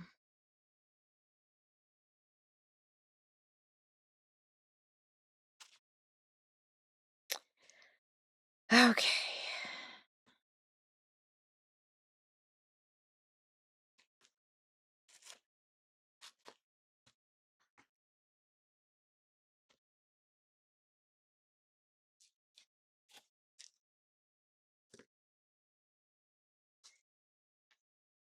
I think for little people's birthdays, well, for any birthdays, this will be good. If there's a fancy one that needs to be done, then I'll do the tiara on the inside and have it be beautifully smooth and all of that, right? Now, you may say, Kelly, I'm not doing it. I'm just sewing the edge. I'm flipping it. That's fine. That's fine. I would still advise that you do a ribbon tube on the back or create a tube within this fabric to run ribbon through. But what I was trying to avoid here the most was that this bottom edge is going to have that sewn edge. So it's like like I said in the beginning, it's like doing the clutch and being able to not have to hand sew the lining in. Being able to butterfly it out so it is stitched by machine at the edge. That was my biggest goal with that. And I'm trying to make sure that both edges of this are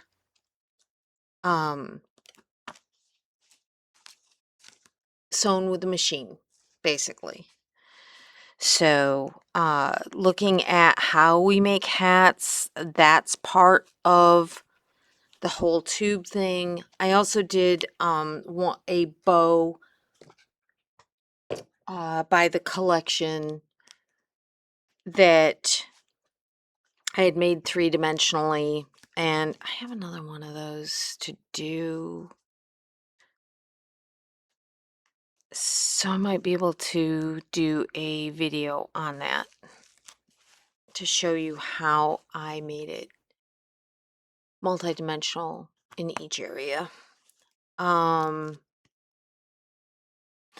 it's a nice feature. Again, involves hand sewing like this into heavy interfacing. Now, like I said, I am not going through the interfacing. I'm solely just tacking this to the edge right now.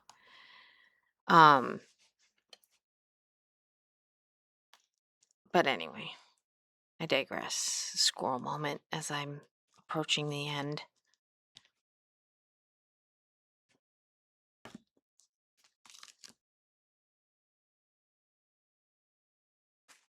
Now I want to make sure that through here,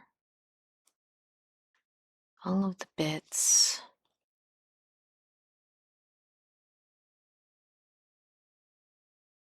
if I have to sew cording all the way around, obviously I will. But, you know, I'd like to hope that by having this at bottom edge, I won't have to. But we will see in 2 minutes when we roll this ribbon up. Because we're like there. This is kind of getting to the end of it.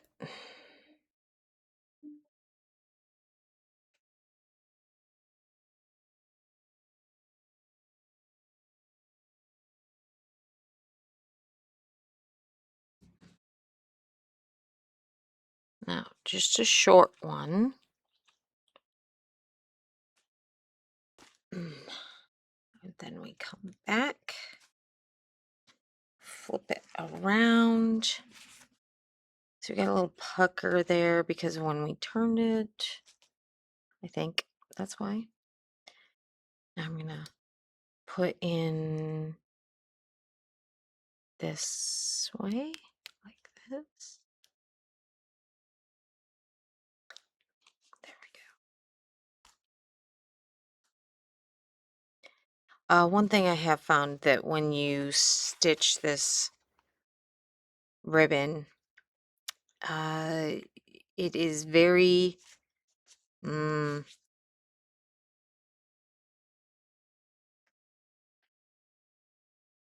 easily gathered. So you have to let the foot do the work. Don't hold the ribbon hard in, your hand kind of thing, because it will ripple more and more the tighter you hold it, because it's going to create like an elastic out of it. Unless maybe if you put some fusible SF101 interfacing on it, that might help stabilize it so it doesn't stretch in that little weird way. Okay. Our crown's almost done. That's exciting. Now, I do not want anybody to feel fishing line against their head. Not even though that's turned out, it's turned inside. I don't want to have any long, claggy tails there. So now we're going to bring this up. Like this.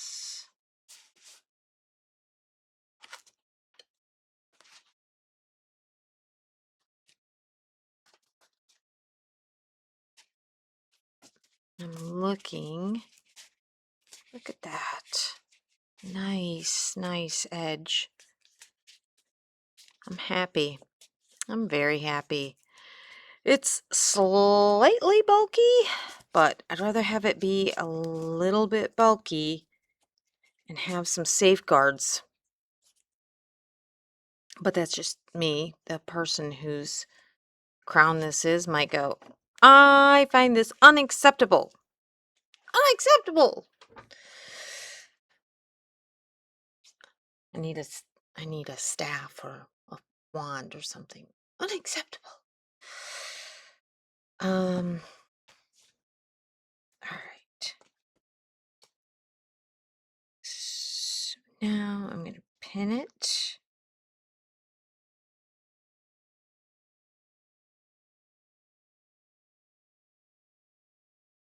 That. Oop, take that little off there.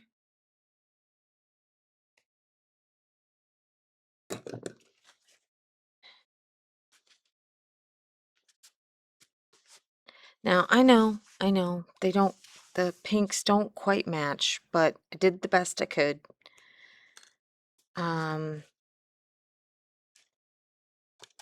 And 'tis going to be what it is going to be.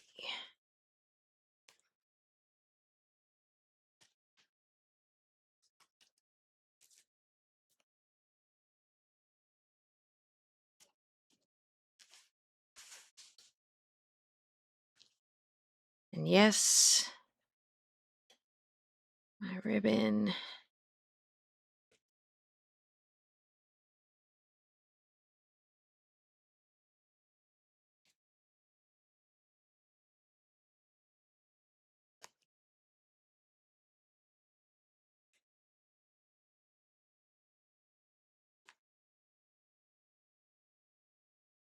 There.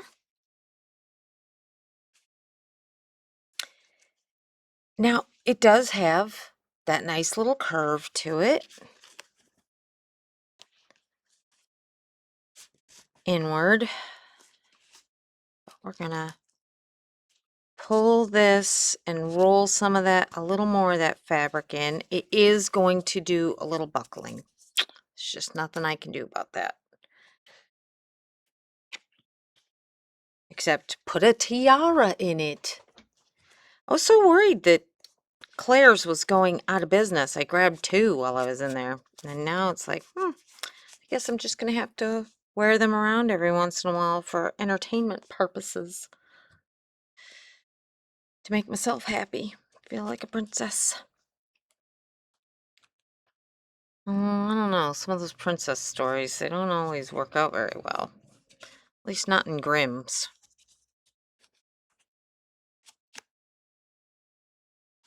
I have to say, a thing popped up on my feed the other day. I don't remember where. I think it was on Instagram. And somebody was making fun of my generation and why we have kind of weird humor. And it's because of if you watched the Bullwinkle show and the fairy tale intro to fairy tales that they would make the cartoons about. Uh, the fairy gets squished in the book. And they're like, and this is why that generation has such a weird sense of humor. And I just had to laugh because between that and my love of Bugs Bunny and animation, I wanted to be an animator so badly. And you're like, well, Kelly, why didn't you? I came from a different place. I came from, I was encouraged artistically, but it was you'll never make money in that job.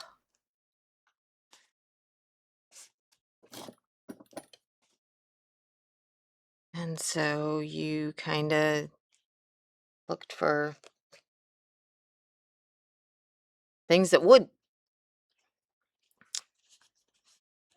But oh, how I love all of the cartoons from my childhood. And yeah, some of them are pretty messed up. What is it? Fractured Fairy Tales, I think is what the thing was called. So we already have a nice natural curve there, right? So now it's when it does bend. Now we're going to get that laid down. And I'm not quite sure how I want to, because I want to make sure it doesn't look like there are peaks and valleys where I've pinned it. So I'm going to have to keep track of that as I go, that it's all around. And you know what's funny? Can you see it? Can you see how when you do grosgrain, it tends to do little weird splits? It's just part of the drama of grosgrain. That's why grosgrain belts were so difficult to make. And I was just like, yep, nope. Doesn't need to be in my wheelhouse. I'm all set. All right. I'm not going to use this fishing line because it'll make a shine there. So I think I'm going to do something a little more decorative. Get the schniblets off of my sweater. Somebody gave me an entire bag of floss. And not the greatest floss. Maybe I use a pearl. Oh, please. Be right back. So this is what my lovely thread stash looks like. And oh, how it makes my daughter crazy when she would put it away for me and then, yeah. You're going to put these back in order in the bags, right, Mom? Right? Sure. Yeah, of course. I don't want you to have to redo it. No. I don't want this one. I don't have anything quite as think that's the closest to the background fabric. So let's use that. I have other really cute ribbon. I can't wait to show you guys. Now, saying that, does it mean that I'm not going to have regrets? Probably. About how to get that ribbon through this tunnel. But I have some ideas.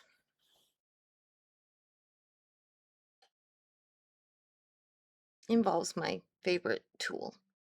Second favorite tool. All right.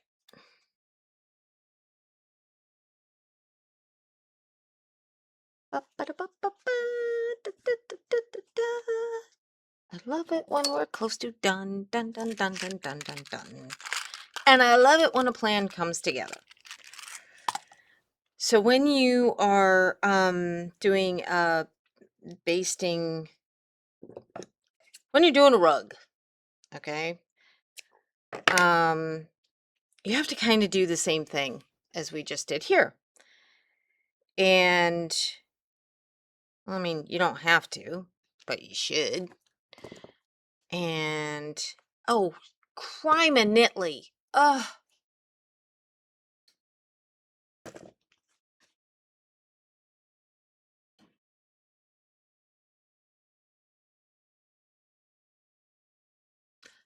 The cording.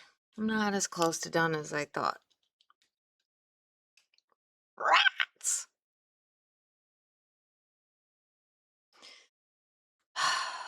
Knew it was too easy. Just saying.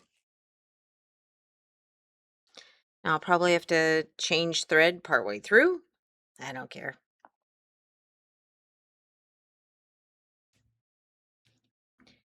And I'm probably gonna do a back stitch, maybe? I don't know.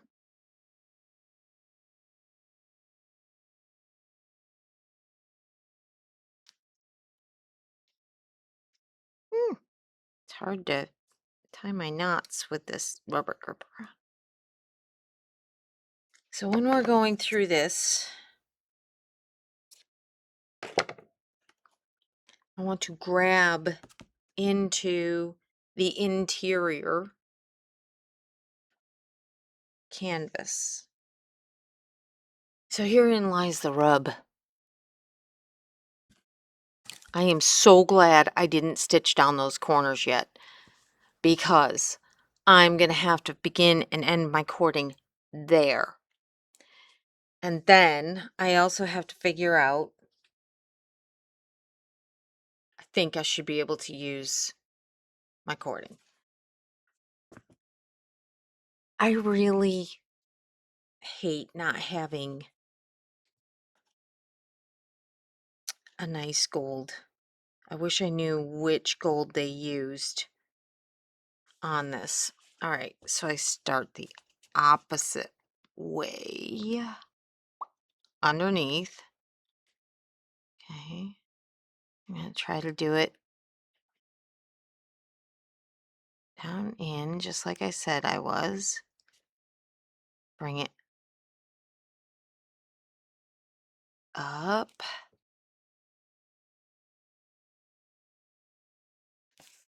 I should probably be doing this the opposite direction. Oh well. What did I just grab onto with that? Pins! This is why I hate pins. This is why I started gluing my ornaments fronts and backs together, because pins make me nuts.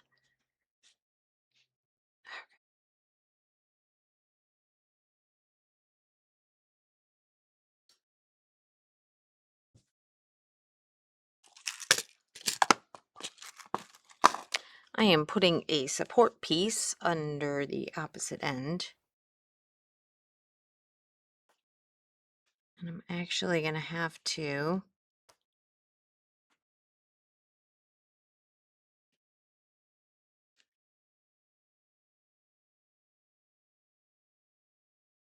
I'm going all the way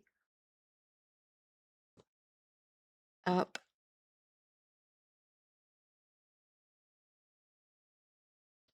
to the corner. I keep my finger on the opposite side so I can feel where I'm at and what I'm driving through. I can feel that it's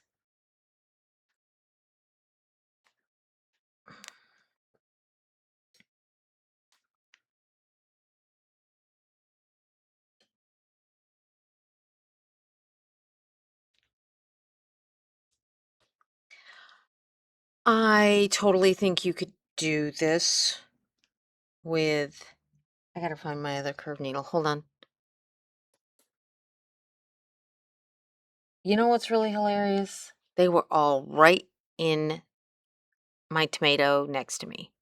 Mm. Ay, ay, ay. So I need to order some other ones from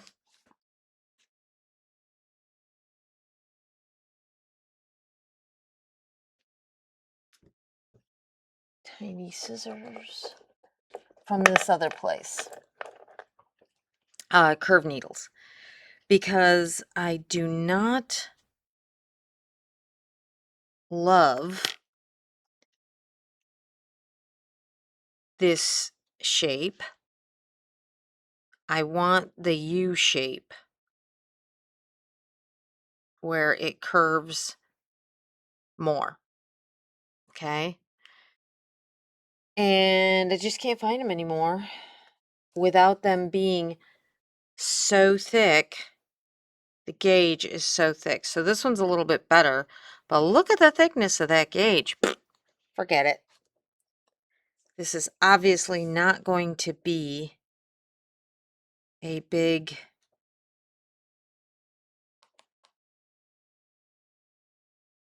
needle thing.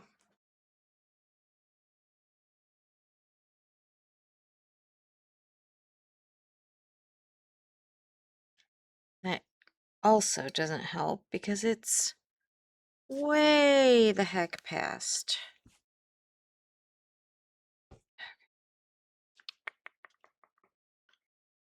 Thinking, thinking, thinking.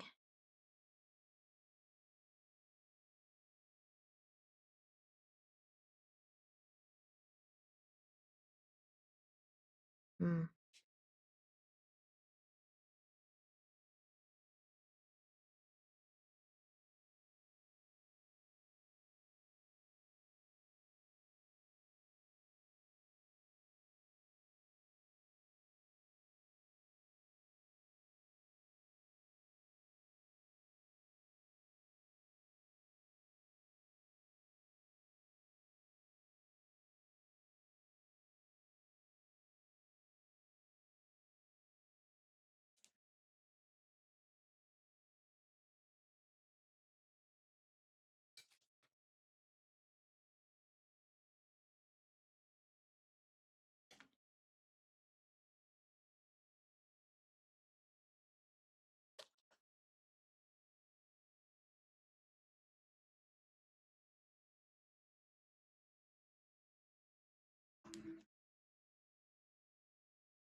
Hmm. Figuring out the stitch in which direction. Always so much fun when it's something new. These are the things that take time.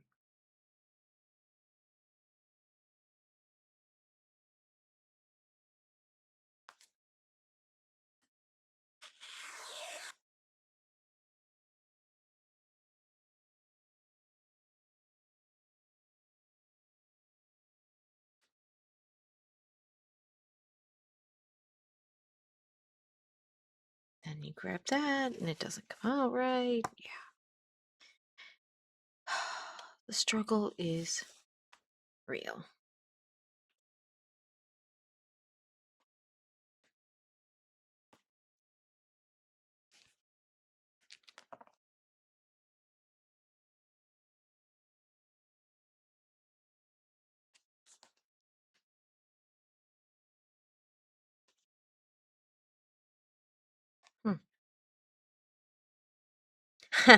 I like literally came up and down in where the knot is. So instead of struggling to pull it out,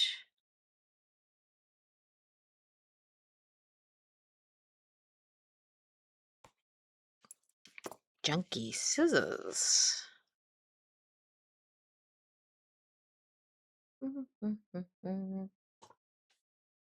Sorry, excuse me.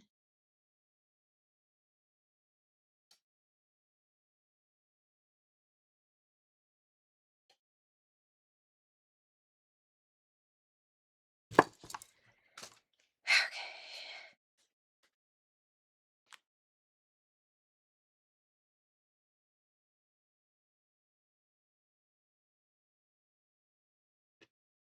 Let's get this pinned.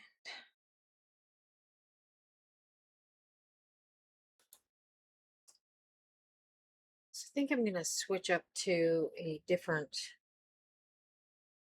thread. The other's just too big. I think it'll be distracting and maybe not so great after a while.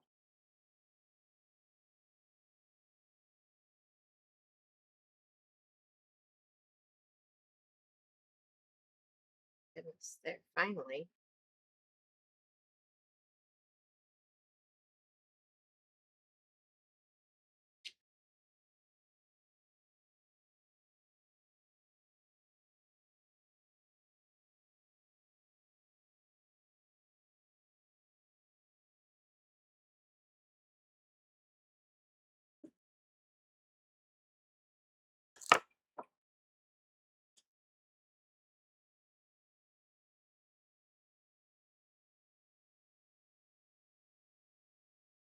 All right.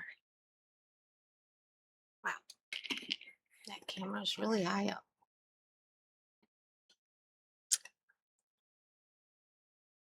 Okay, so start it under.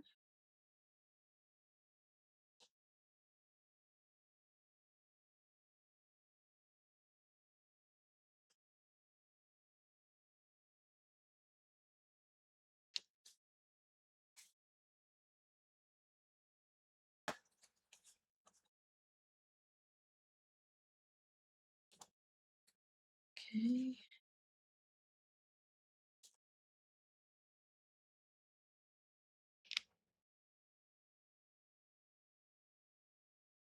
Gonna come up. Oh, bugger.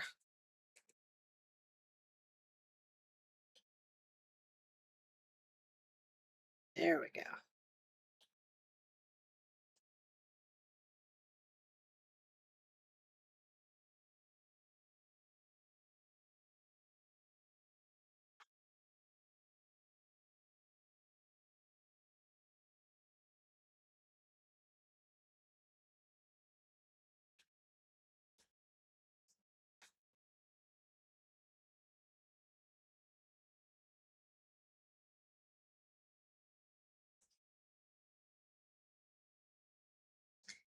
I'm gonna come back. Kind of like how I sew cording on. Really is ultimately like a back stitch.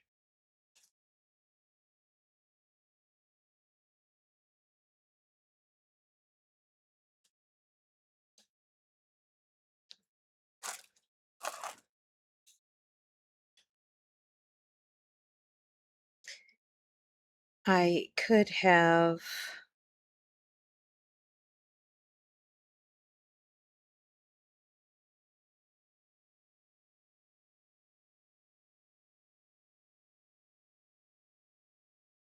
put some fabric glue down there, but I really don't feel like I want to fight through it. That makes sense. Um,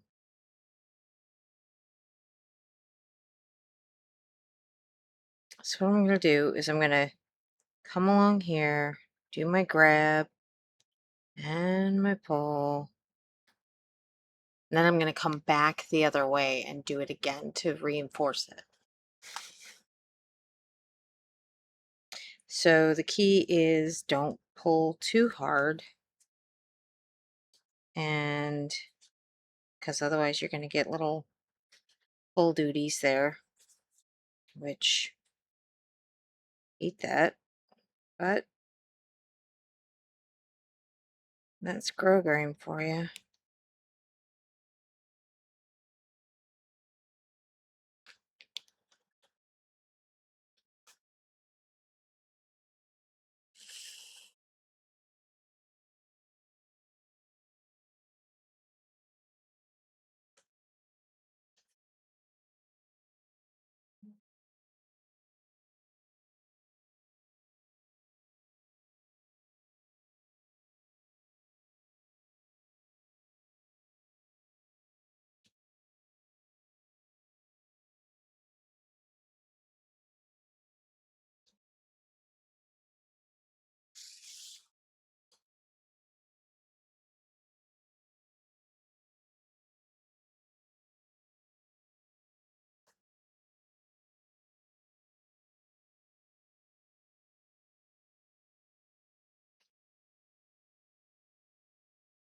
I am attempting to make the stitches as even as possible, but when I come back through, I'll fill it in so it appears, hopefully,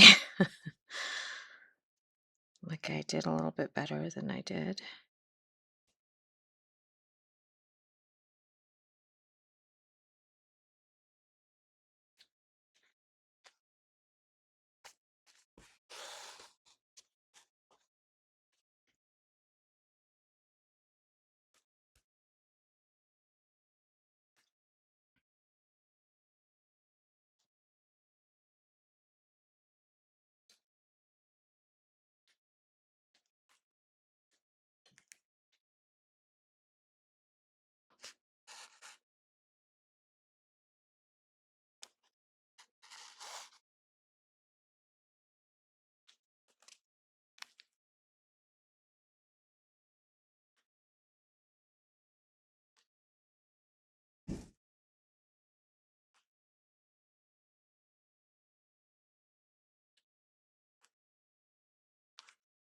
Okay. Yeah. The joys of hand sewing. But this is why we need to make sure that we get kind of evenish stitches, even if we got to go back through one more time, because when this bends, watch, there's going to be a gap in between there. So let's just play it safe. And you know what? Can lay this down, because I want something hard here that I can feel if I go too deep.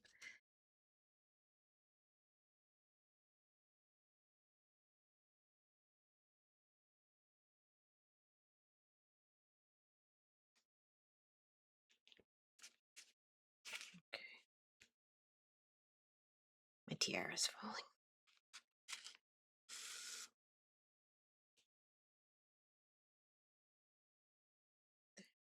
Stay up.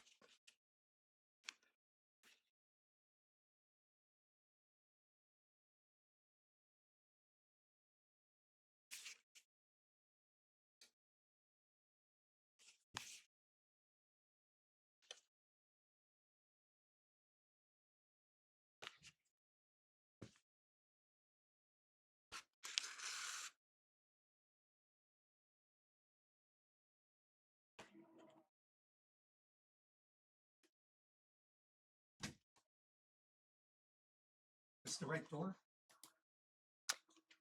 It is. Oh, now that people can come to my studio, I get interrupted. And then I look a little bit crazy because I answered the door in my ears. All right.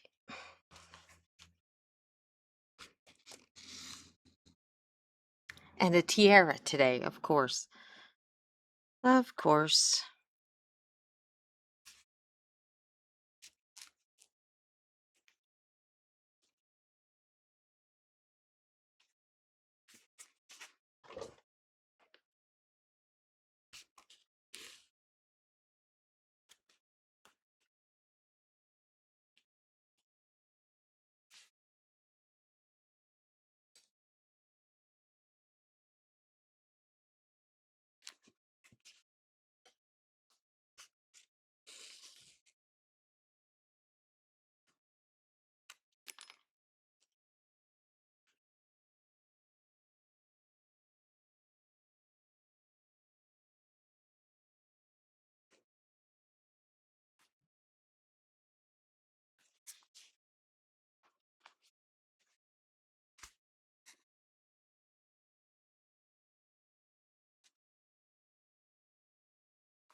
So one of the tricks with a curved needle is instead of trying, obviously, to get them super close together, it's about going back and forth instead of trying to, because now they're sort of a little more even. But I'd rather make 2 or 3 passes and have them be very um,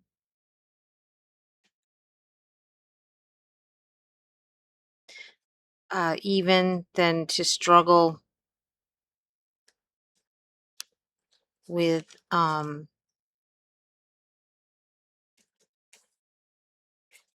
trying to come right up and right down, right next to it like it's a machine. Just doesn't work.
Now I'm going to bring it and grab that end because I'm going to have to knot it off. I'm trying to make sure that I caught that needlepoint canvas that was at the end, right there, for our anchor point. Because again, small children, big children, doesn't matter.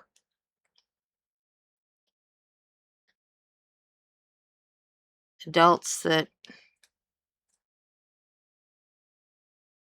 don't always conceptualize that this isn't easy. That we put a lot of time and everything into it. And money. You know, the hours that are spent are irretrievable.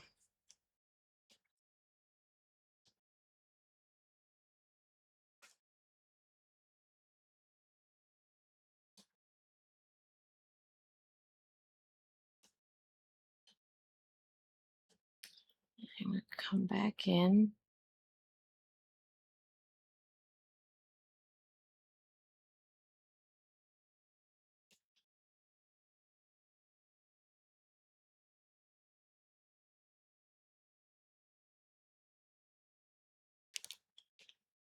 And then put it in.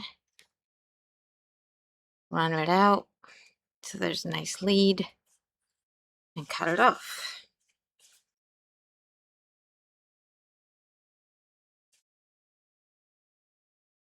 Okay.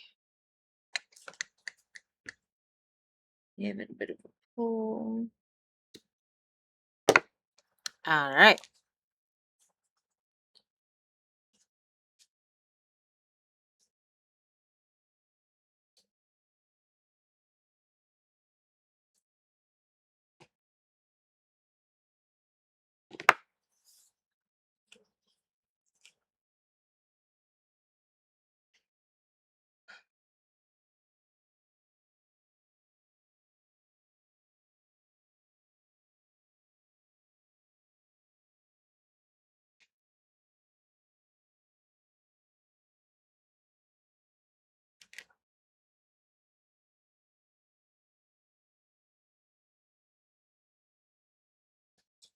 And let's do it again.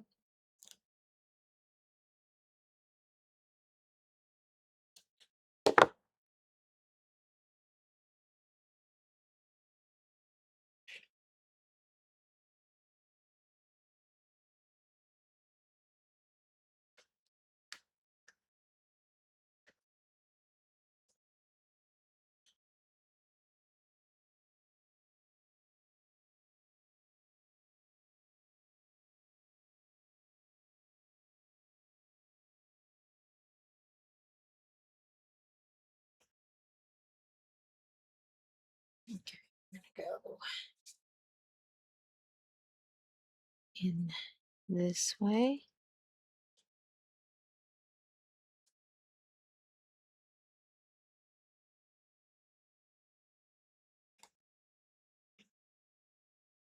Grab it again. Now I gotta be really aware. I'm coming in between those stitches.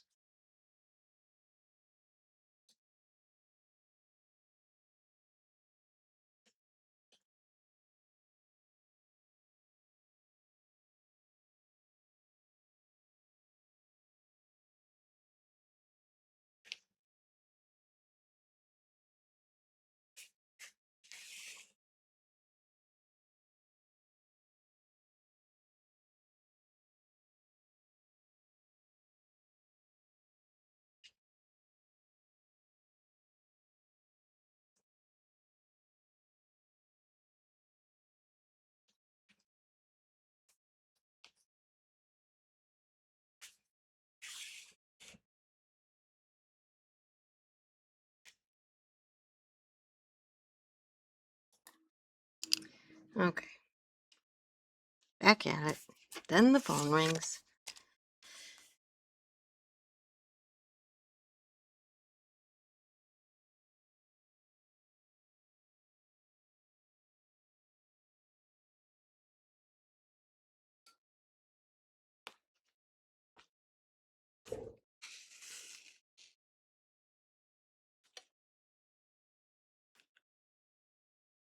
I only had my door open for 2 minutes, and yet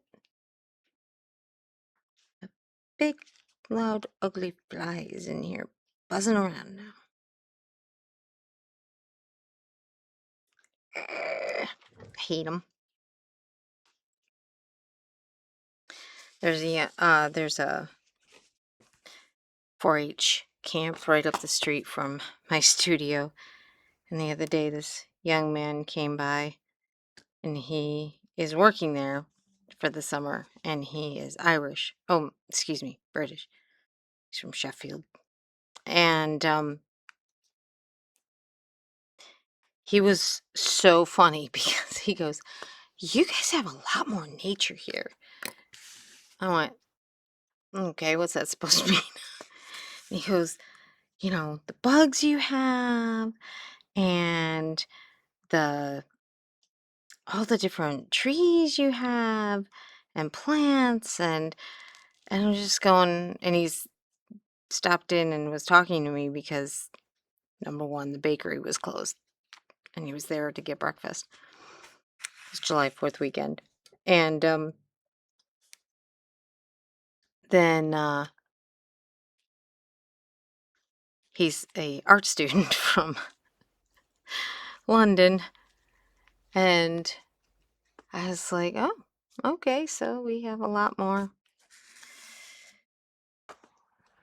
He's like, "Yeah, mosquitoes," and it was like, "Oh, yeah, okay."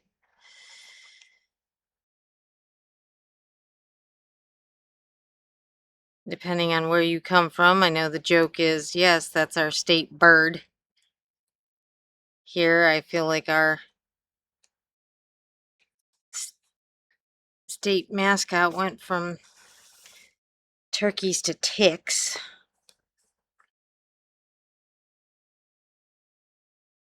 Disgusting.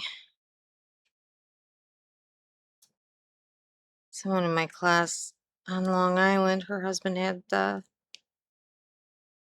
one where you can't eat any beef.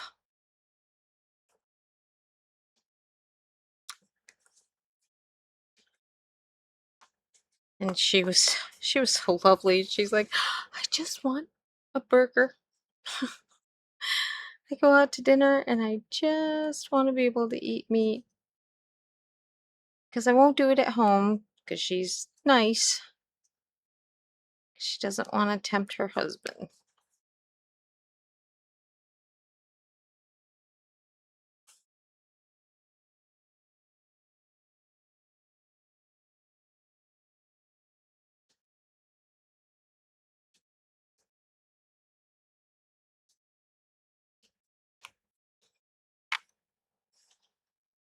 Going out. "Oh, I gotta run to the grocery store." Come back. "Why do you smell like a hamburger?" Instead of like you go out and have secret dessert.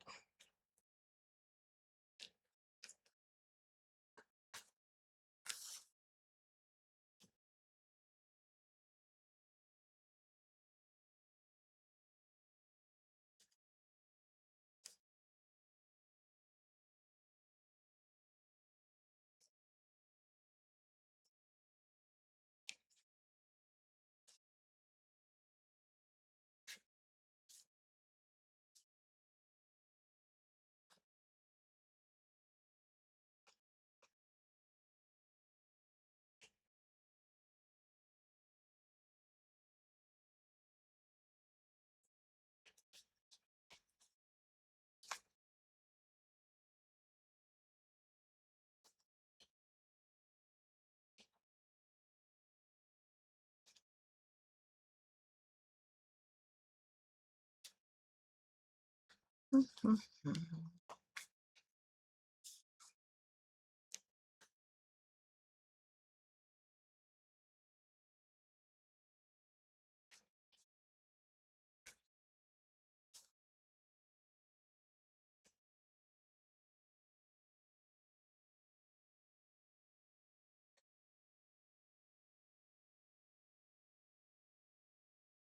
So this is actually a lot like backing a rug because you don't want the backing to fluff out, and so you run underneath inside and do little almost like quilting grabs and goes.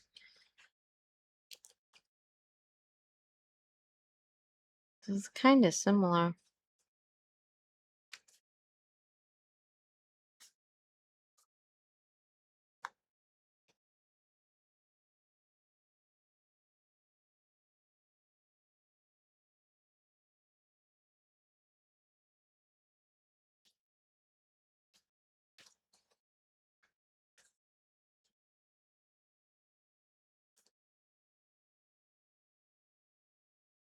Yeah. I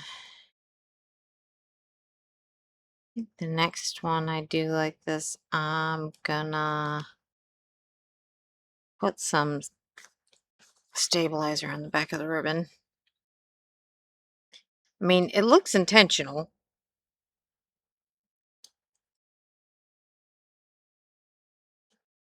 but I'm not a huge fan of the pull.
So now we have to do the roll test to see how this is going to work.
Now, that definitely ate up a lot. That fly. Did you see that? It buzzed right through the camera. What a jerk.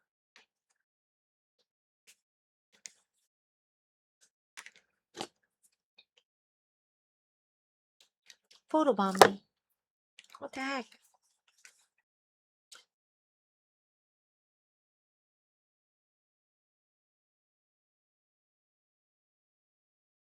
Hey, hey. Woo! I am loving that. And look, not horrible on the peaks.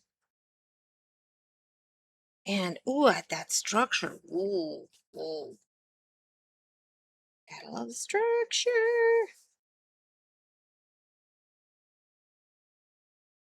I have some really cute ribbon for this too, not just that stripy stuff. It says happy birthday, happy birthday, happy birthday with little balloons. All right. So now we need to figure out. My bum hurts from pulling a needle. Arthritis. All right. Ugh. Let's get something off here.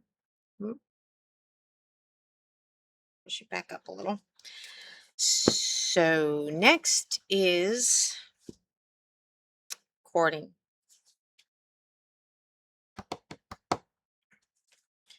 She wanted pink on the back. I don't have gold to match. We will do alternate colors. Maybe I do have gold. Gold, please. I have decided on another option. So I could twist this as I put it on so it's dimensional like that, which I really like that.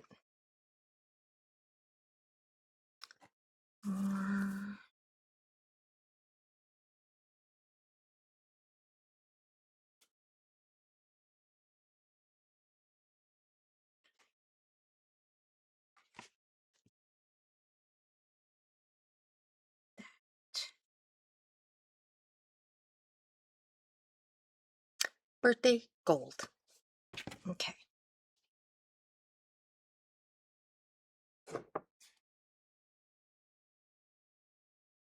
Just making sure that I'm actually videotaping.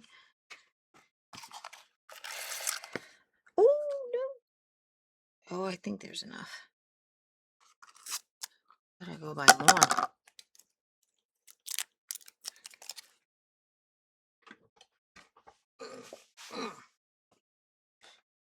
Get my eye bulbs on.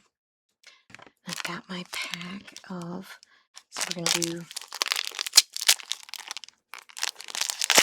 pink in the middle, since, or do we do pink and pink?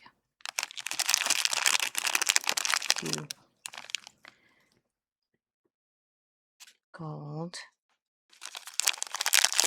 pink, green, purple. Oh, hey, hey, hey. Contain yourselves.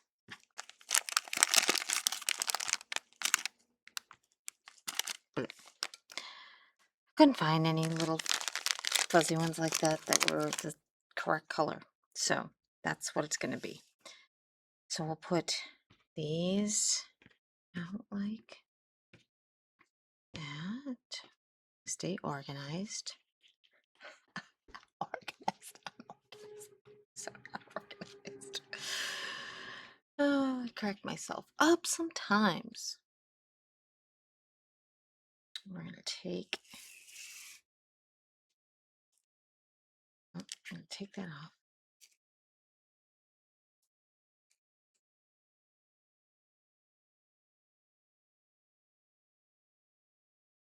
Oh, that's going to be cute.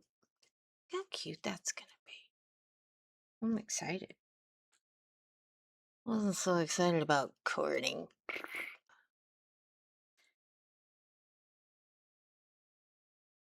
I like doing something different once in a while.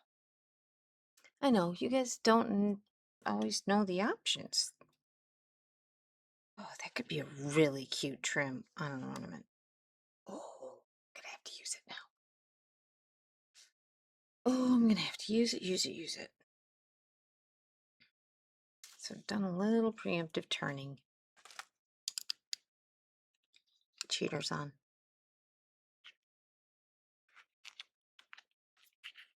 That turned around. Get this loaded. I definitely think it is much more entertaining.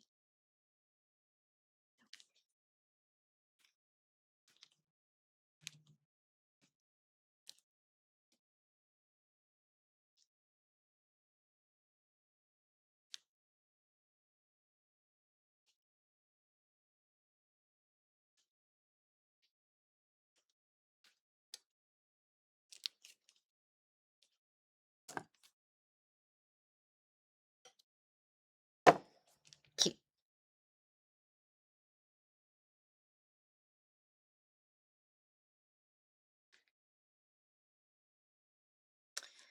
Well, a waste canvas that sticks to it.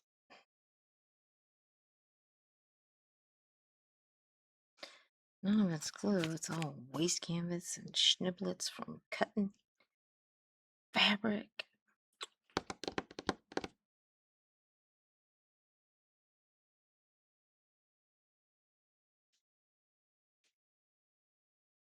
Ooh, I had an idea.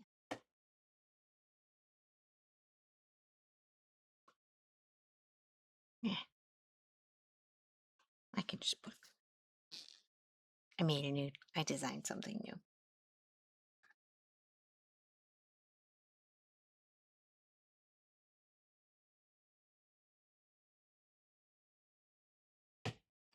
Stop that. Oh my gosh, it's catching on everything. All right, here we go.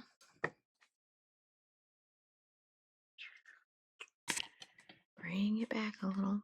Oh, look at all the junk on my floor. That's typical Kelly. We don't expect nothing less. And get my doll needle.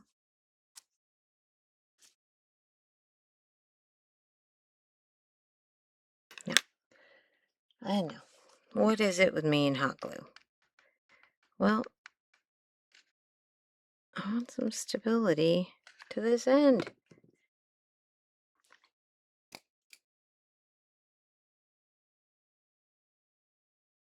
So I can just cram it in there.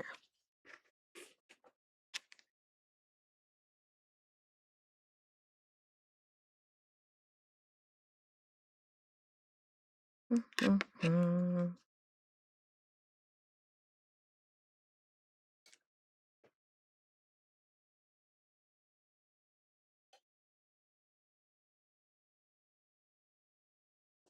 There. Come on. Get in there. Get in. Yes. Now, I can see that. Now that that's in,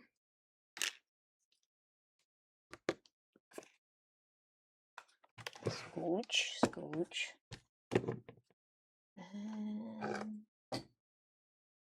Okay.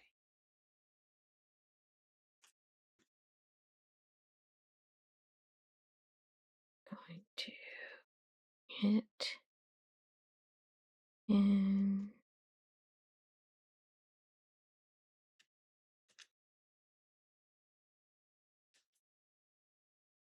Like this.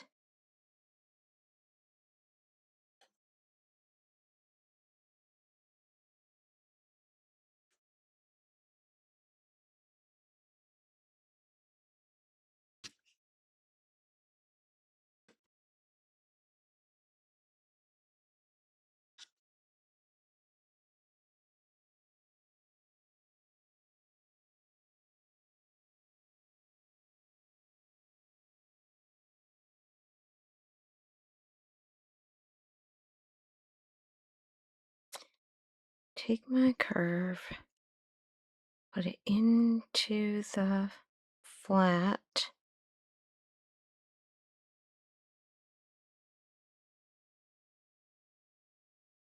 And through there.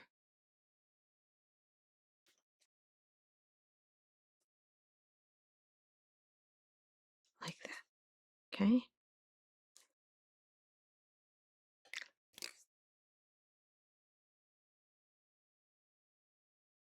I'm struggling.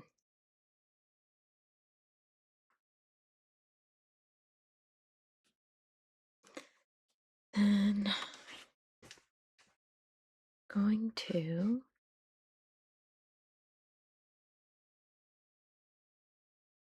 try to bring this out so it doesn't like dark voids. So now I'm going to bring this to here. We're going to treat it just like it's courting. Okay.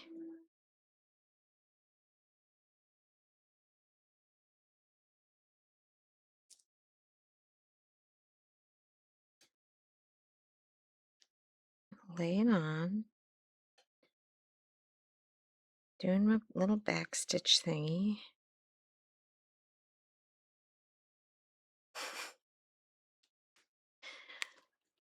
So my dog's Scrappy.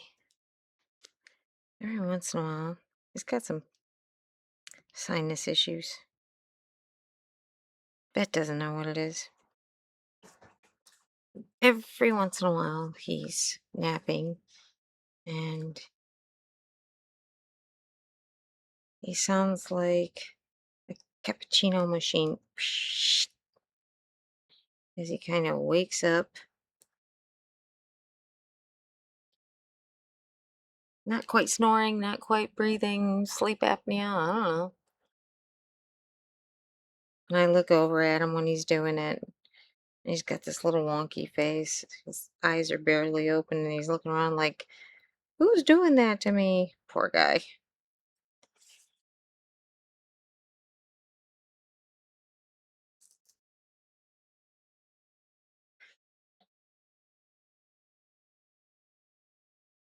He's got issues. But who doesn't? We all got something. Some wheedly something.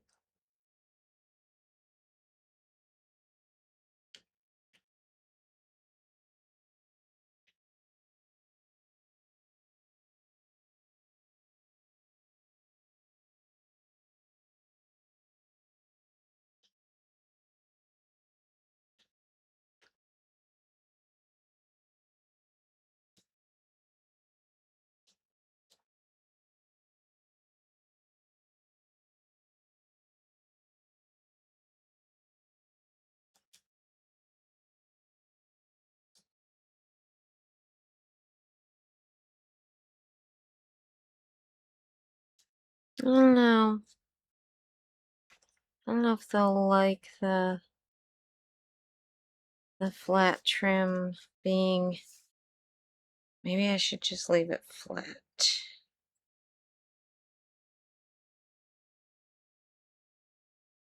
Nah. I like it kind of fuzzy, like goldworky looking stuff.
Sorry, guys. I'm trying, but it tis not loving.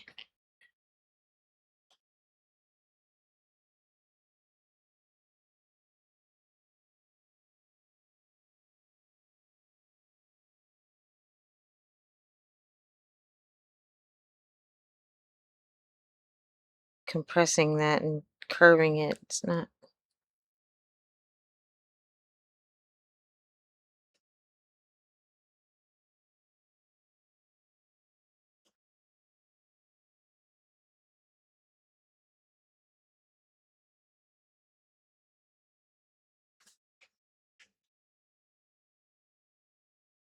I think that looks nice. I hope they'd like it.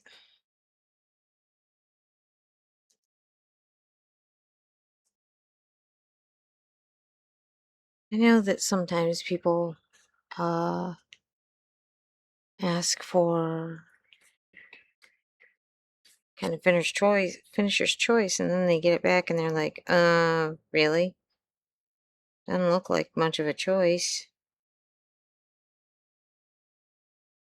But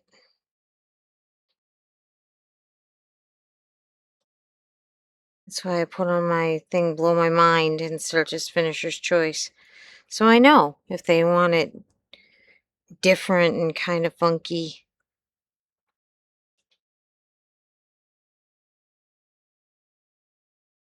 Or do you want to pick the colors out yourself for the cording? I appreciate that as well. Because I want you to be happy with what you're getting. I don't want you to look at it and go, oof, what was she thinking?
Hmm.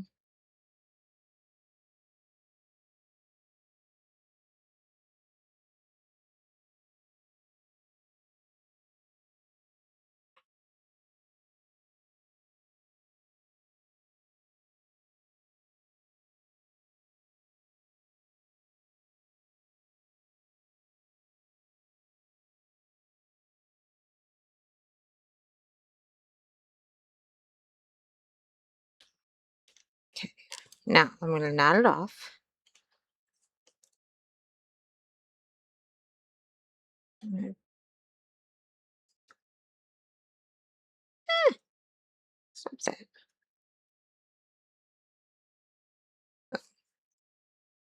Okay. Then I'm going to take,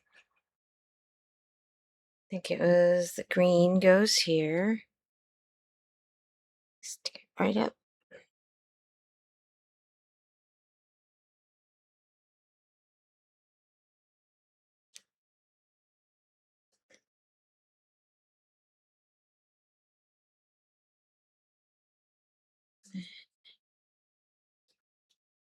back, down,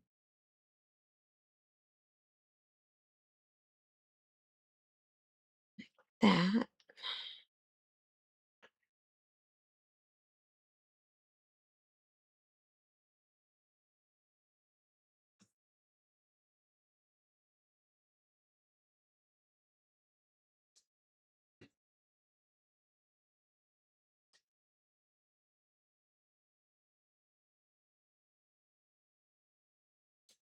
And then I come in.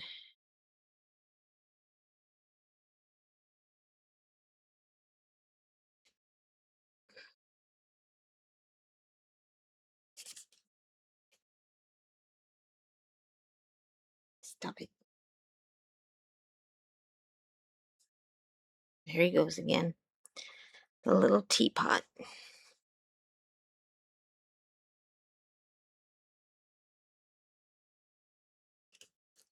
Hmm.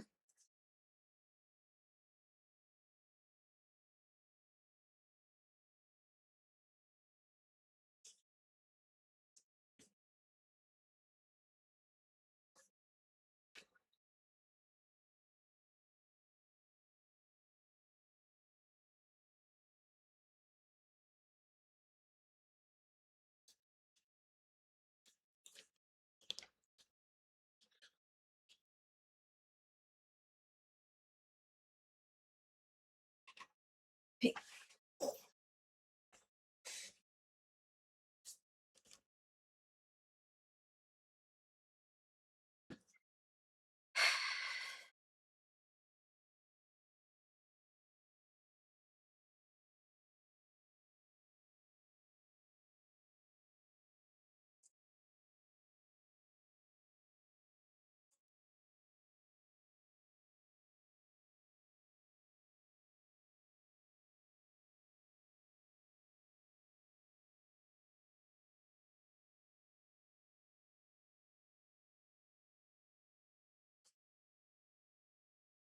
Now we're going to do, once we get this all sewn on, we'll do another steam down.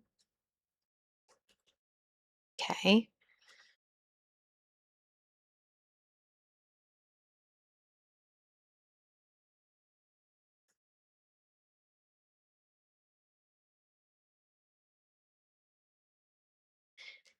And if you notice, I'm going into the crown bit more than I am into the needle point than into the backing, because when you do that, it's like every few that I'll do the other way, because if you constantly go into the back, it's going to make it puff out kind of weirdly. I don't know why, but it does. Well, it's gathering it, that's why, but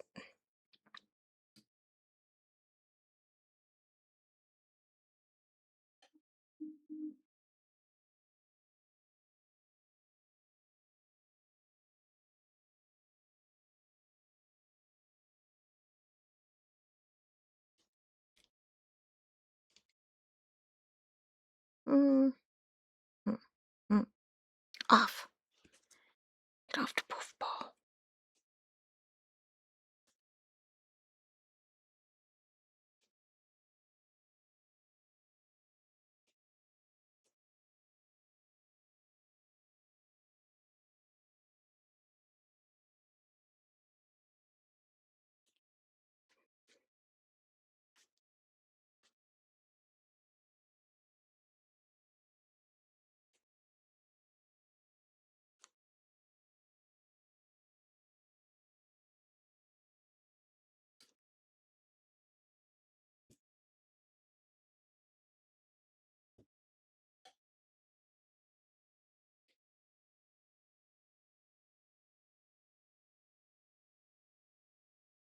Gonna grab some of that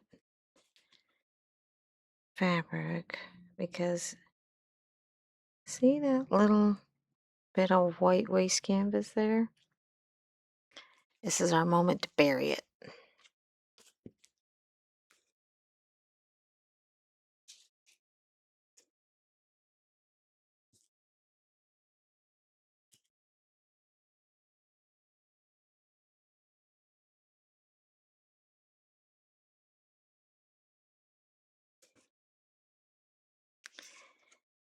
Not easy. Being green. Color of the leaves. So we're gonna go like this. Push it in.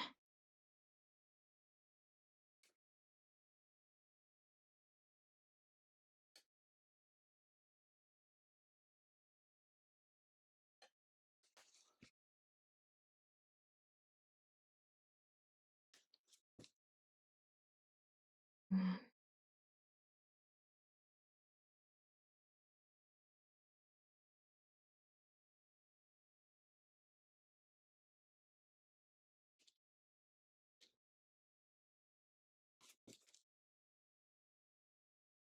there.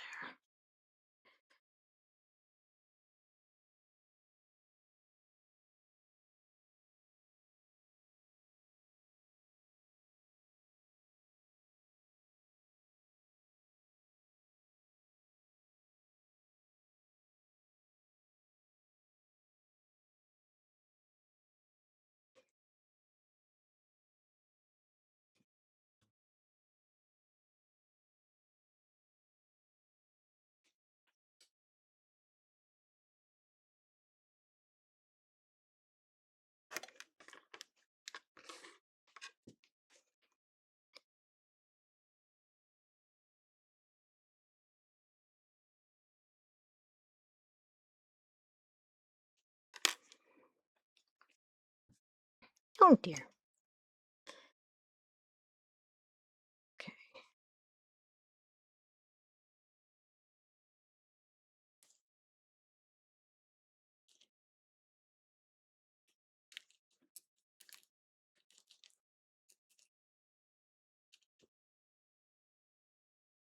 Now, some of you might say, Kelly, why are you not gluing? Because this bends and ebbs and flows, and you're asking for failure. And it's going to be touched and touch and touch and touch by children and the likes.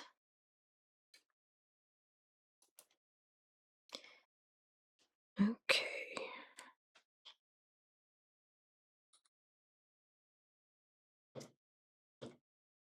And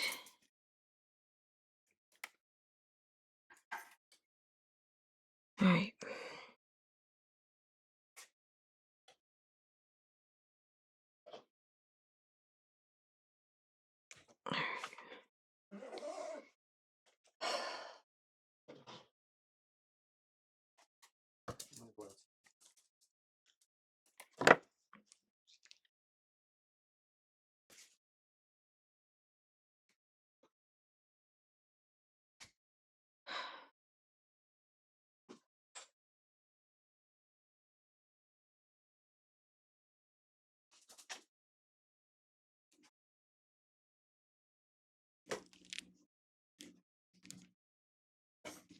I'm going to knot it off at every single pom-pom. So if anybody yanks on it and rips it off, it can be fixed.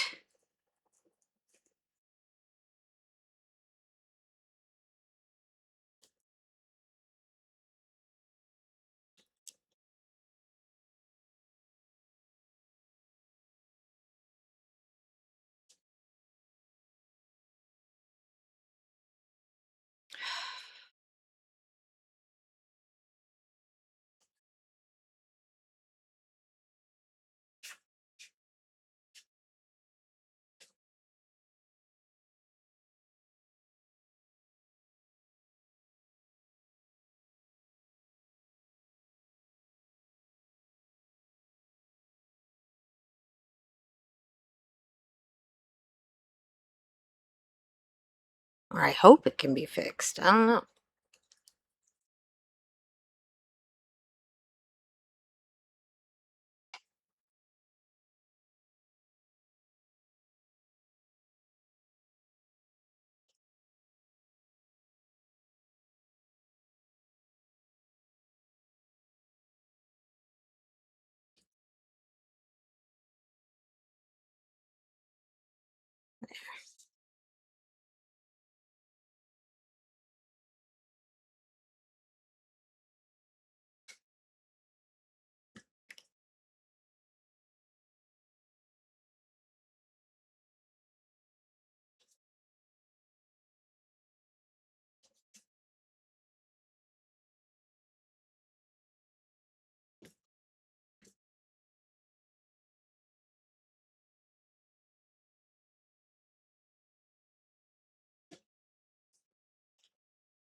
All right.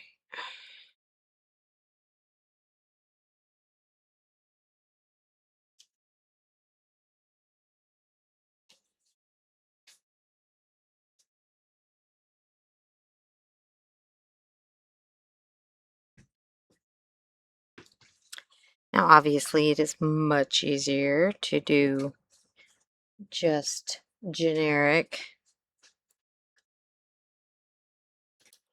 All right, for the first time ever, I'm going to have to keep sewing this without videotaping because I need to get this to the store for somebody, but I need to communicate with some people and off camera. So I will let you know how long it took me to continue sewing this on. All right, I am sorry. Okay, I might get interrupted again. I don't know. I didn't get too far ahead, so not like you missed much. Definitely should be fast forwarding.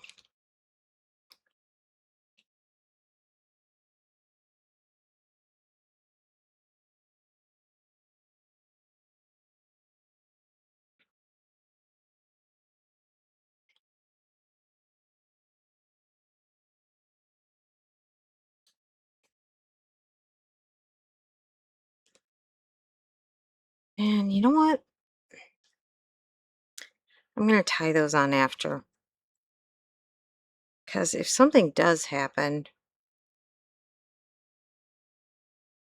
it could potentially screw up the entire thing for having to, you know, pull off if you accidentally cut something, something gets pulled funky. Let's just keep it all separate. Okay. This is definitely not the easiest thing to put on. But oh, it's going to be worth it because it's so cute. Well, I think it is.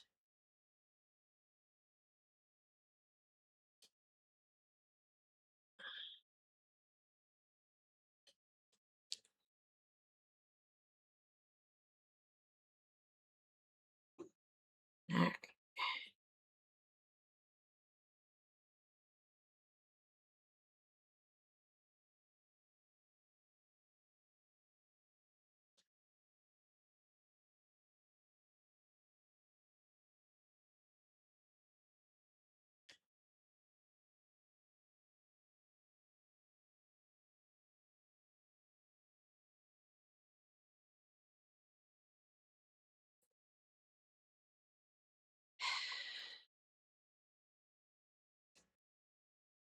And I think that I can get them straighter to sit a little easier.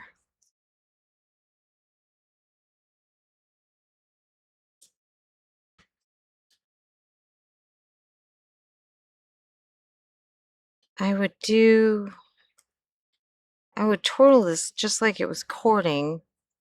Number one, if I had more. And number two, but it would be really thick. And I think it would be too thick on the edge of this crown.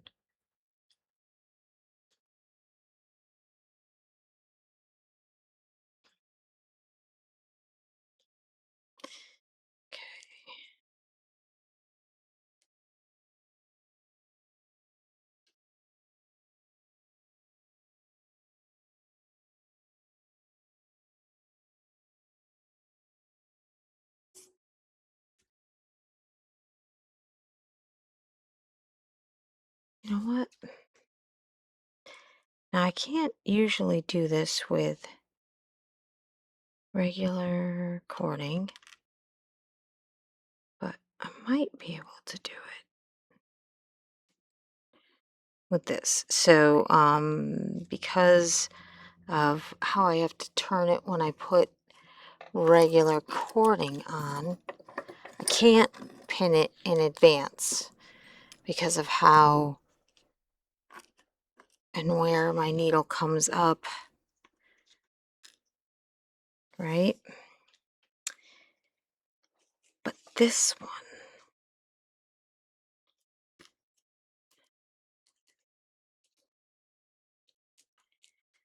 I can, I think, do it that way. And then it would stabilize it.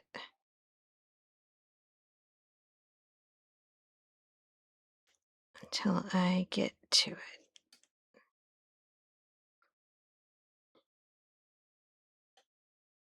That.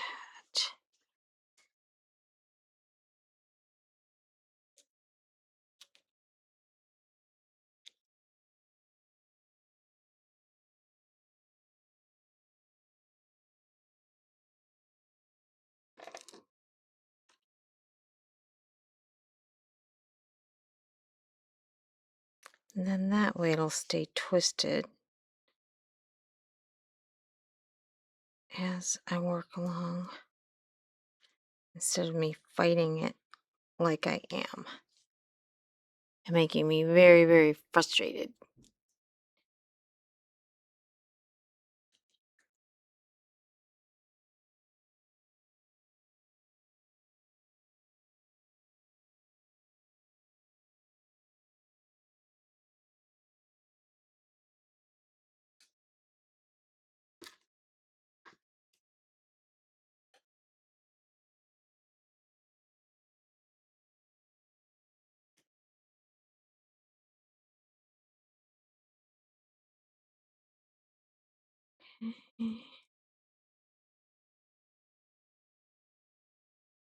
And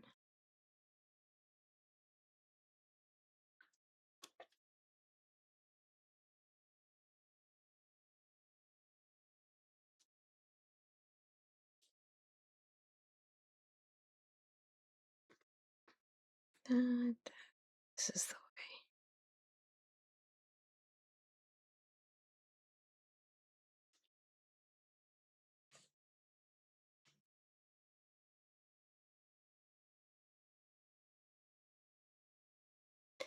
Gotta leave a little slack or else it won't, as you sew, it'll be more difficult to get it tight to it.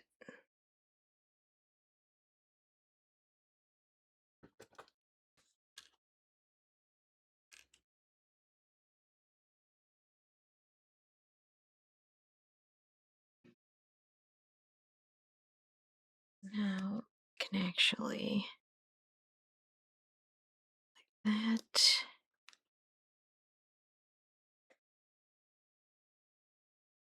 Cut it just past.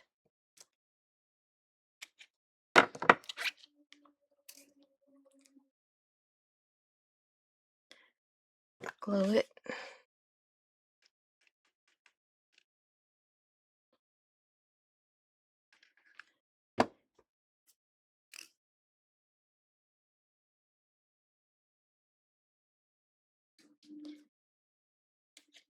To be able to cram it in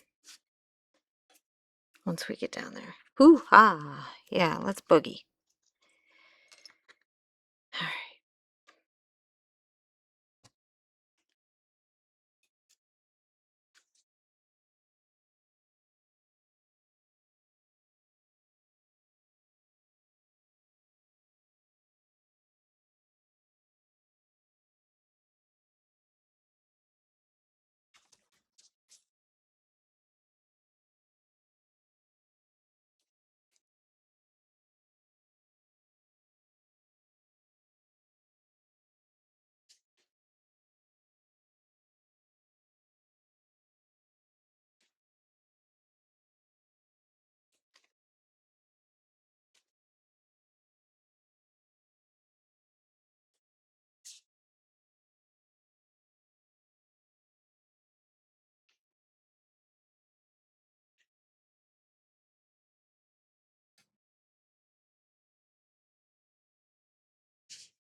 these two out.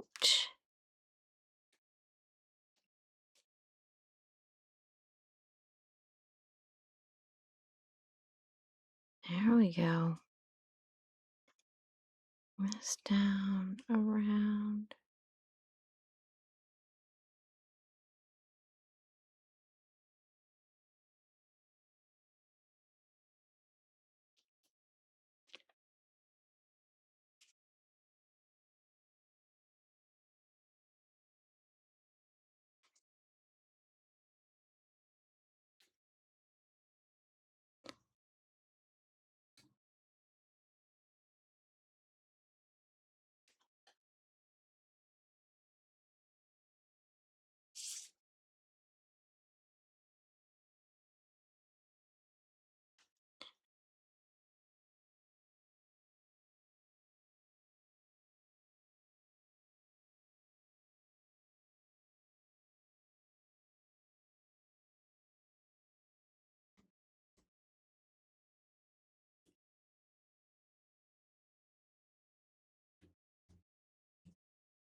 Okay.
Bugger.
Big old glue schmug on there.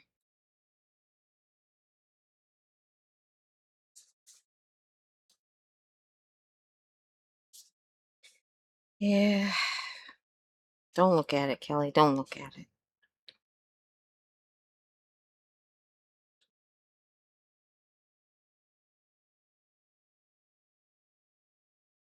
I've proven that I can get it perfectly smooth. But being practical has important aspects that making sure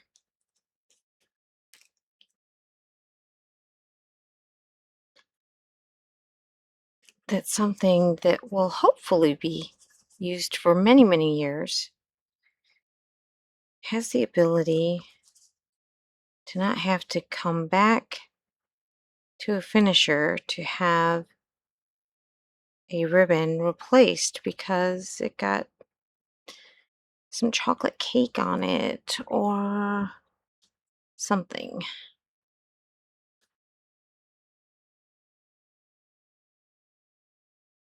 Because my favorite part about birthday is cake.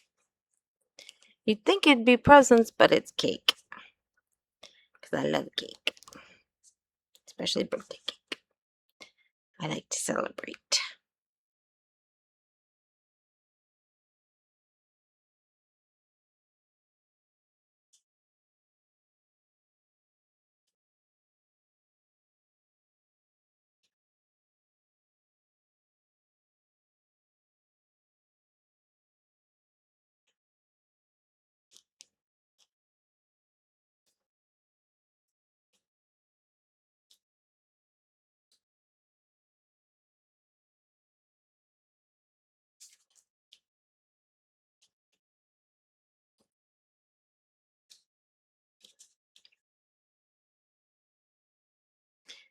But my family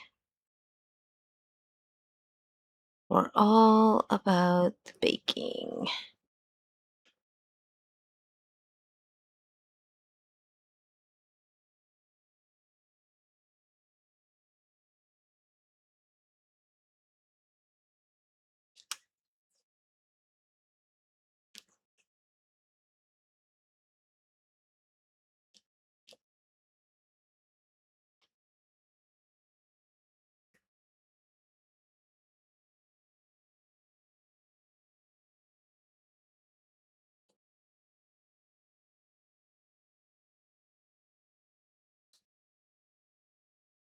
I used to bake so much.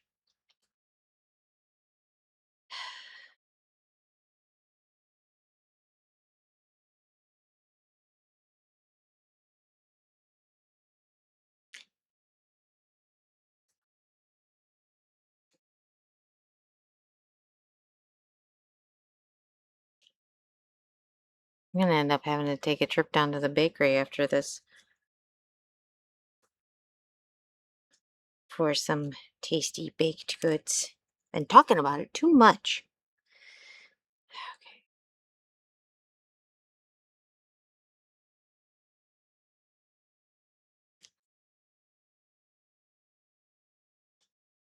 I have to say that did make life much easier. Gonna give it a quick knot right here. You know, when I'm running along like this and I like to every once in a while knot it off. Just in case, just in case.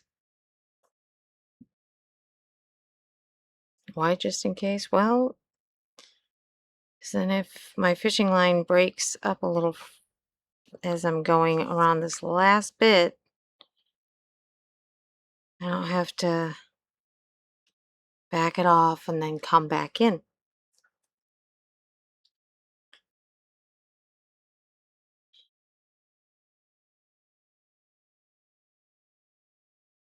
Like pull out a whole bunch of stitching to be able to knot it off. Kind of like auto saving. Just go in there, save every once in a while, because it doesn't have auto save when you're doing this. And then the next thing you know, you're crying because it popped off.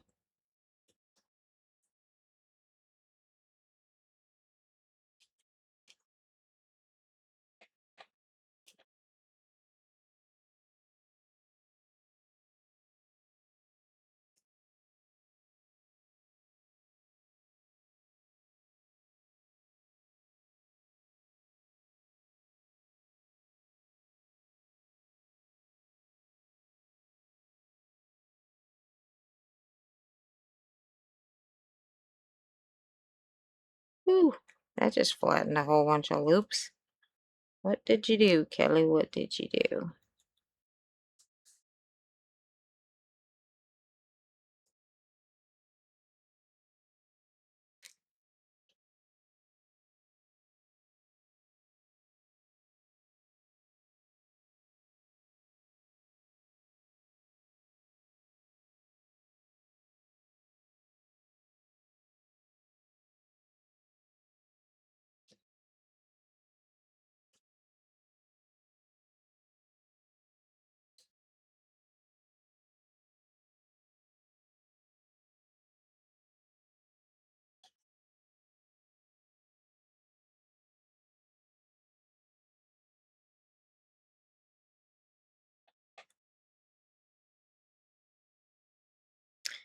Oh my goodness.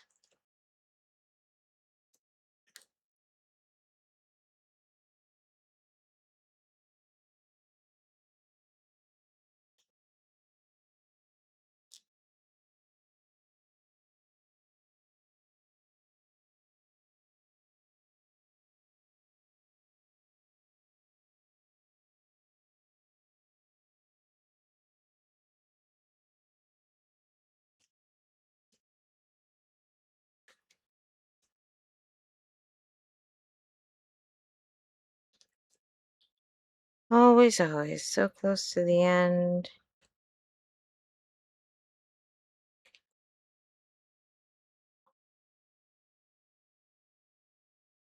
Need just that little bit more.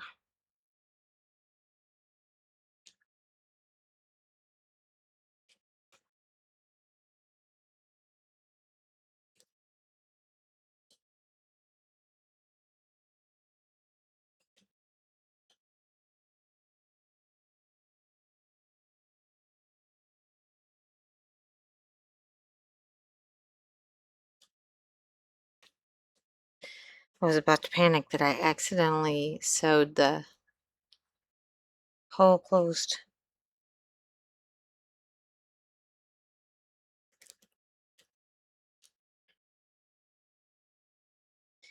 You know, it's funny. I tell my students, be kind to yourself. Do this, do that. And then look at me being crazy with like 2 inches of thread left.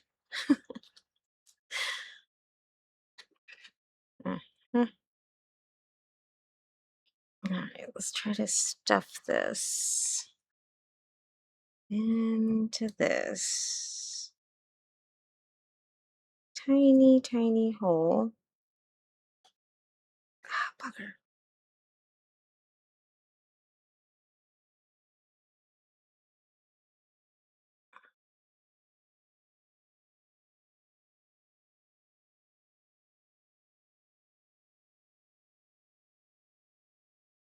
Like so. So happy. Because now I can just do a knot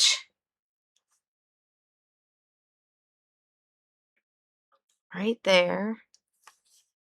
One more loop through.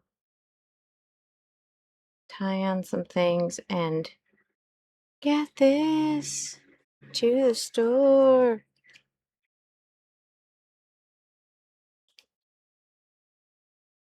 I love it when it's done. Done is beautiful. That's what we used to say at the flower shop. Is it done? Then it's beautiful. Out the door. Give it to the driver. Bye-bye.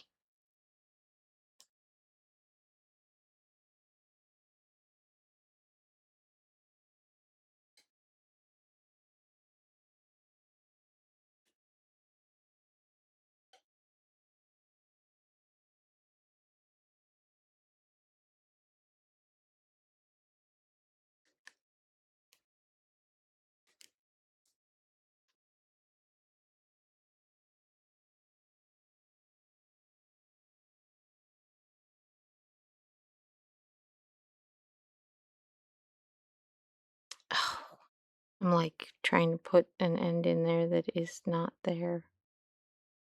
My glasses need to get pushed up. I need new glasses.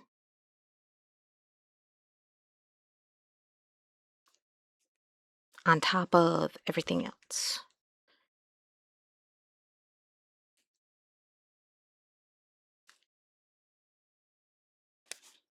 Okay. Boop. Just like that. Crack like it. Love this. Alright. Now. Mm,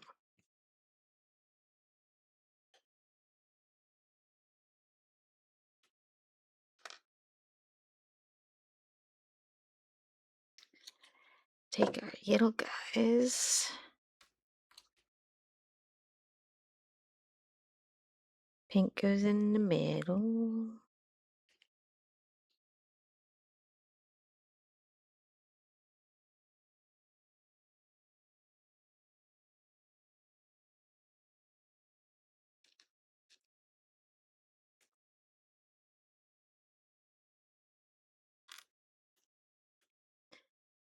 Gonna knot it like that. Knot it again. Boom. I'm gonna feed it onto my needle.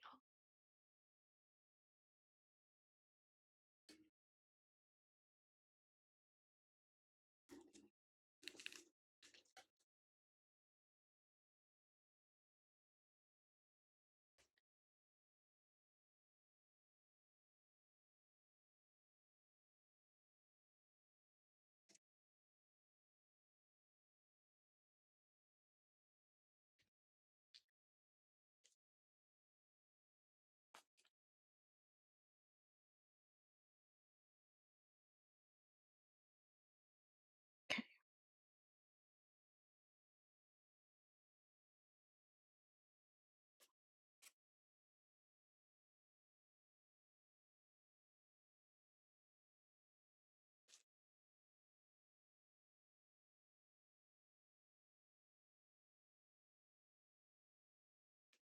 I'm gonna go through here.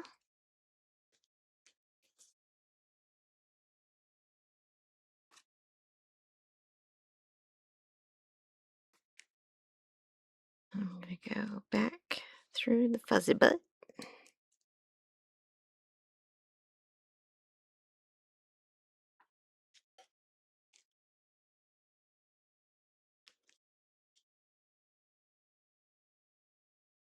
Mm.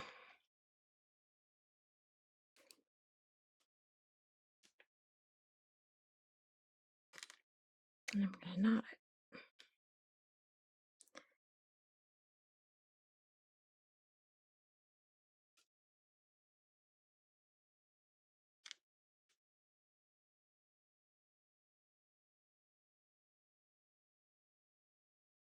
Okay. Interesting. Mm. I'm gonna bring it to the front. I'm gonna knot it again.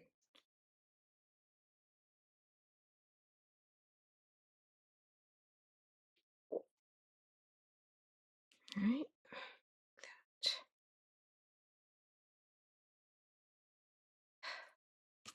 Then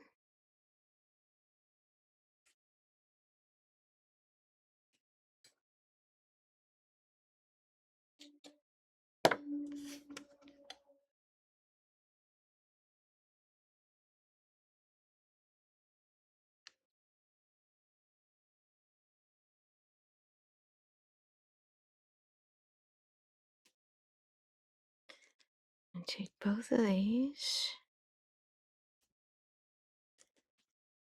feed it in, down, okay, boom, cut.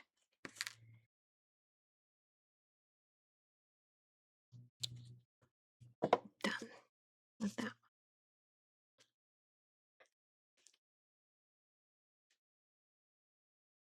Again, I'd love it if I could have that up in there, but I'm not going to worry about it because it's got a nice curve to the bottom. All right. Let's get this on. Let's get this sewn in.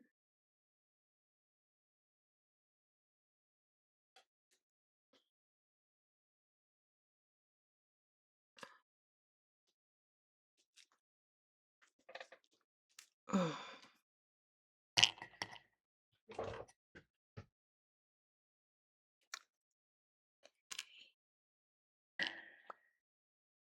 Go.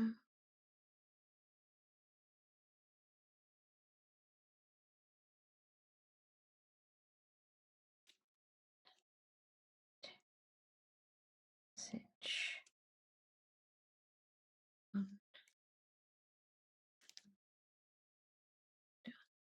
Let's do the other one.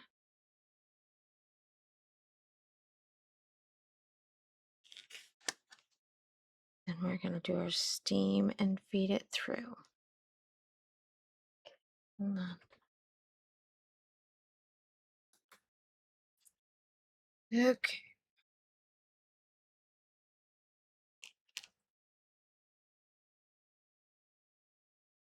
This guy. 1, 2. Here.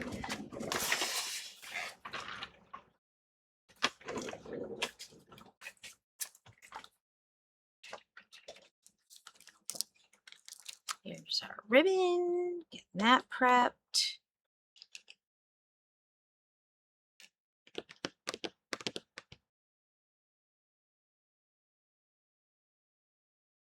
Yeah, I think I know how to get it through. Okay, so here we go. You go next.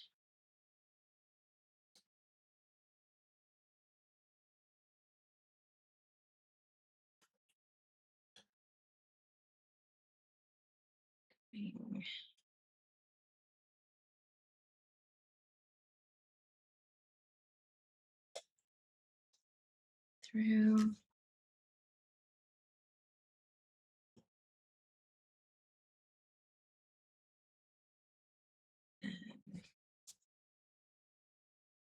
Gonna go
Okay, full cut.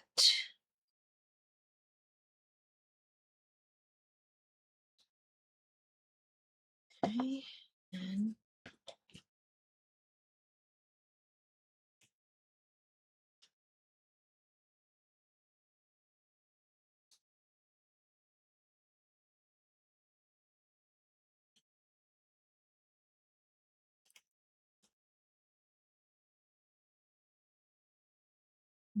on that.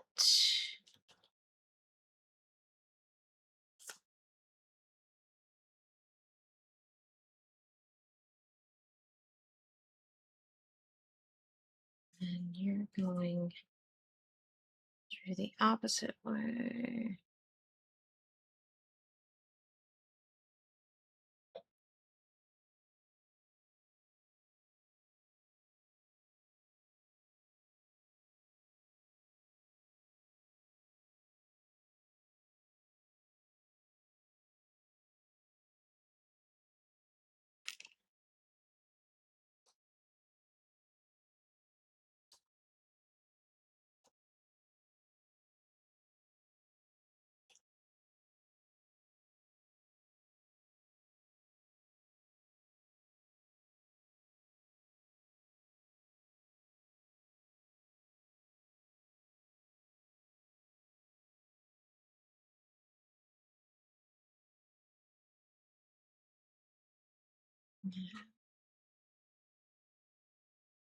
Together.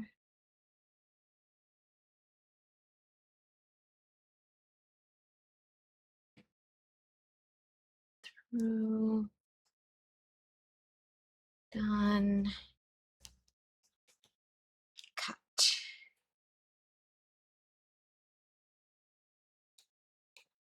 Okay.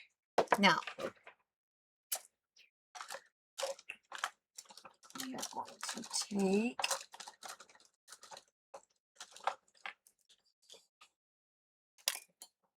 a skewer.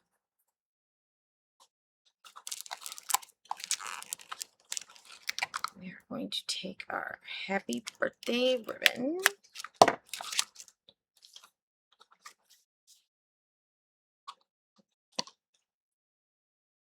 We're going to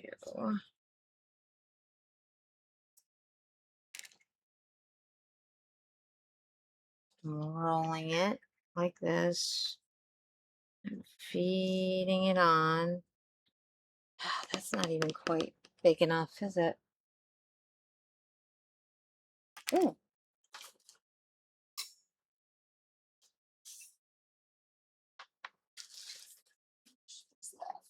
Of the one. It's okay.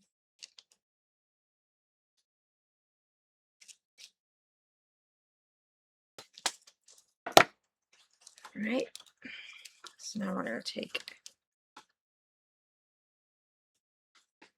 this.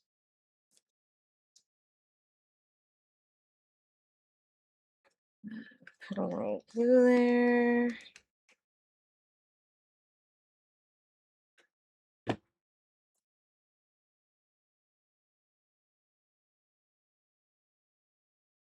Okay.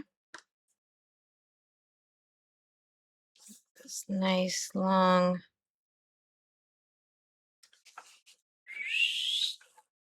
right out the other side. Now let's hope it stays. And pull. Woo!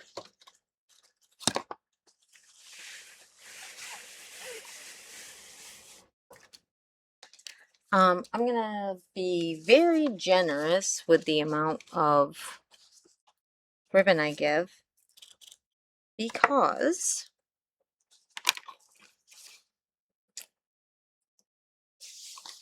I want them to figure it out.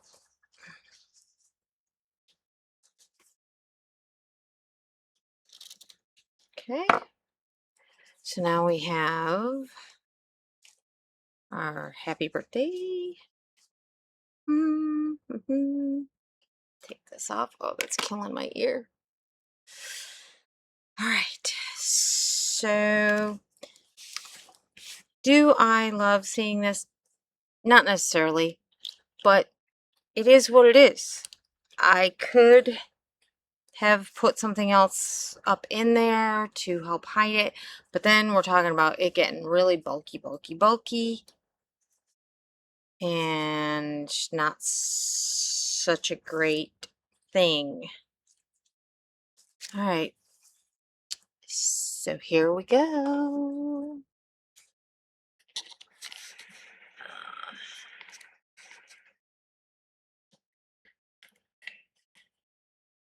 Take off my tiara. A little in my forehead now. Okay, here's the test.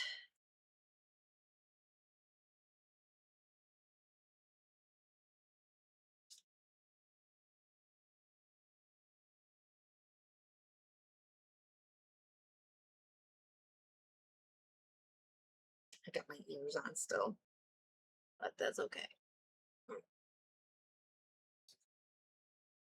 There's the test.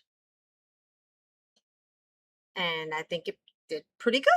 And we have the removable ribbon, replaceable. So here we are, all done. Happy birthday to you, whomever you are. And I hope that this lasts a long time. And as always, if I finish it and it messes up, you just tell me and I'll fix it. There isn't anything we can't fix, right? All right, everybody. Happy birthday. And I hope you're willing to tackle it, even if you know how to do sewing with the self welt or something like that to make life easier. I say go for it and enjoy the process, because this is going to be really cute for them. Keep finishing. Definitely subscribe and find me on Instagram, Facebook, TikTok, all that good stuff. Take care, everyone. Happy finishing.